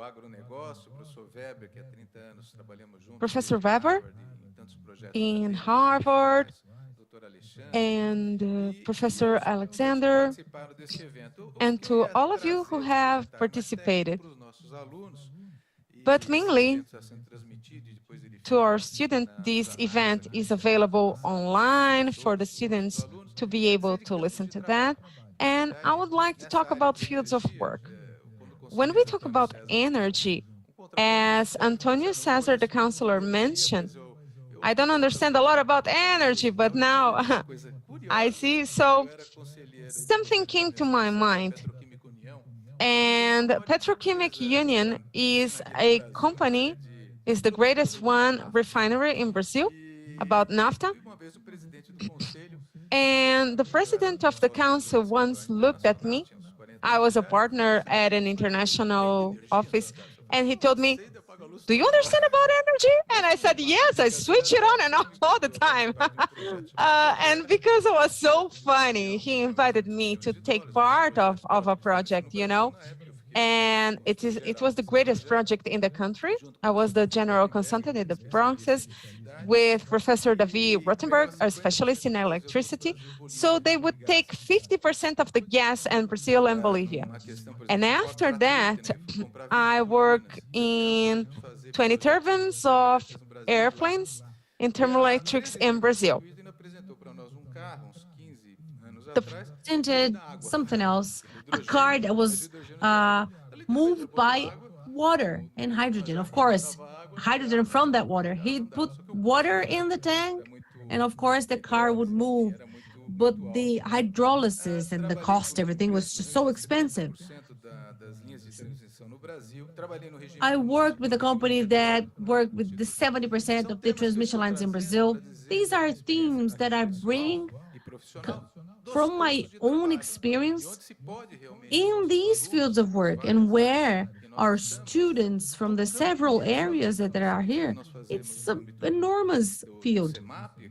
Apart from the researches we carry out through CEMAP, there's still room for professional development as well.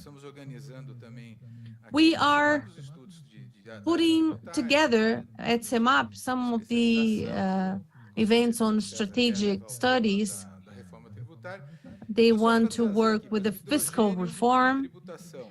But let me talk about tax and hydrogen, the chain value on energy transition and taxes. Urban mobility, it's another project in Manaus.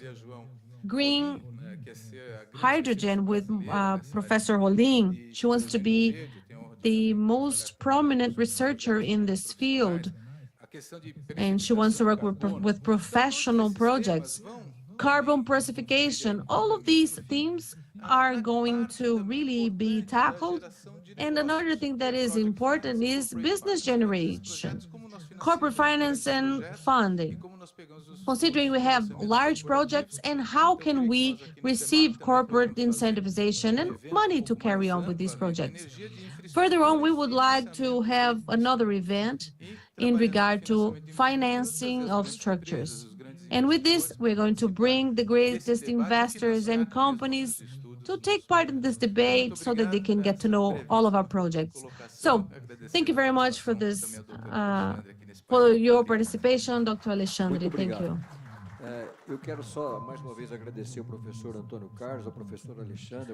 We unfortunately cannot understand what is being said through this microphone. The sound is very bad. We apologize for the inconvenience. We are unable to interpret at the moment.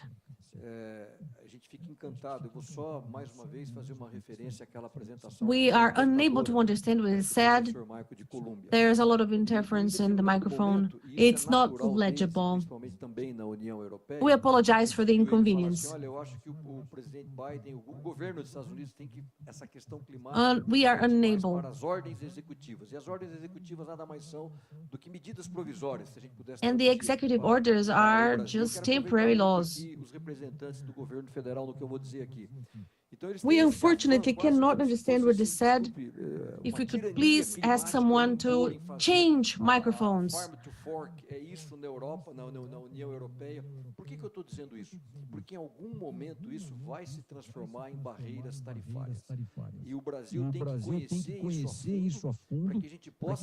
And at some point, Brazil so has that we can try to work on a seminar on how the tax is.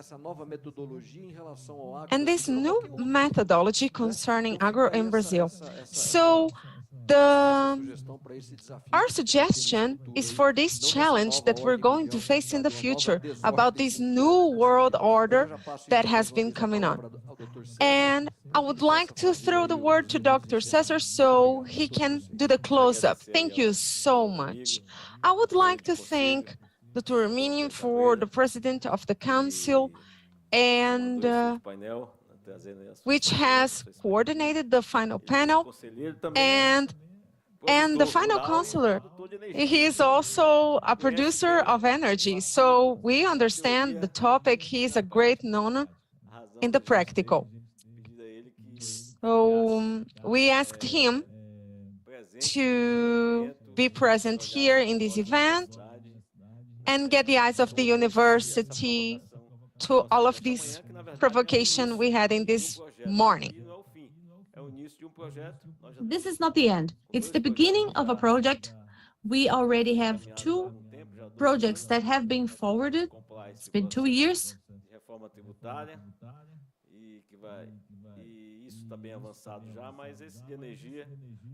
But in regard to energy, Cássia is just starting this project.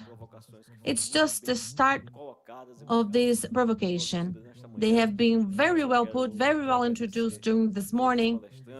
And I would like to thank all of the panelists, Renata, Daniel, Alexandre, Maria João, Renato, Daniel, Elbe, Agnes, Alexandre, Weber, Tamar, Antônio, everyone who has contributed to CEMAP, and we know it's a gigantic effort. So without further ado, I would like to thank you all for being here, those who bravely stood with us up until the end.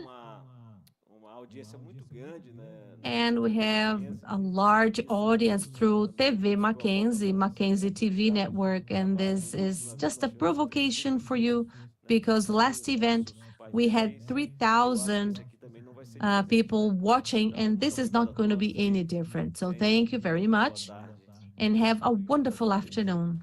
Once again, thank you.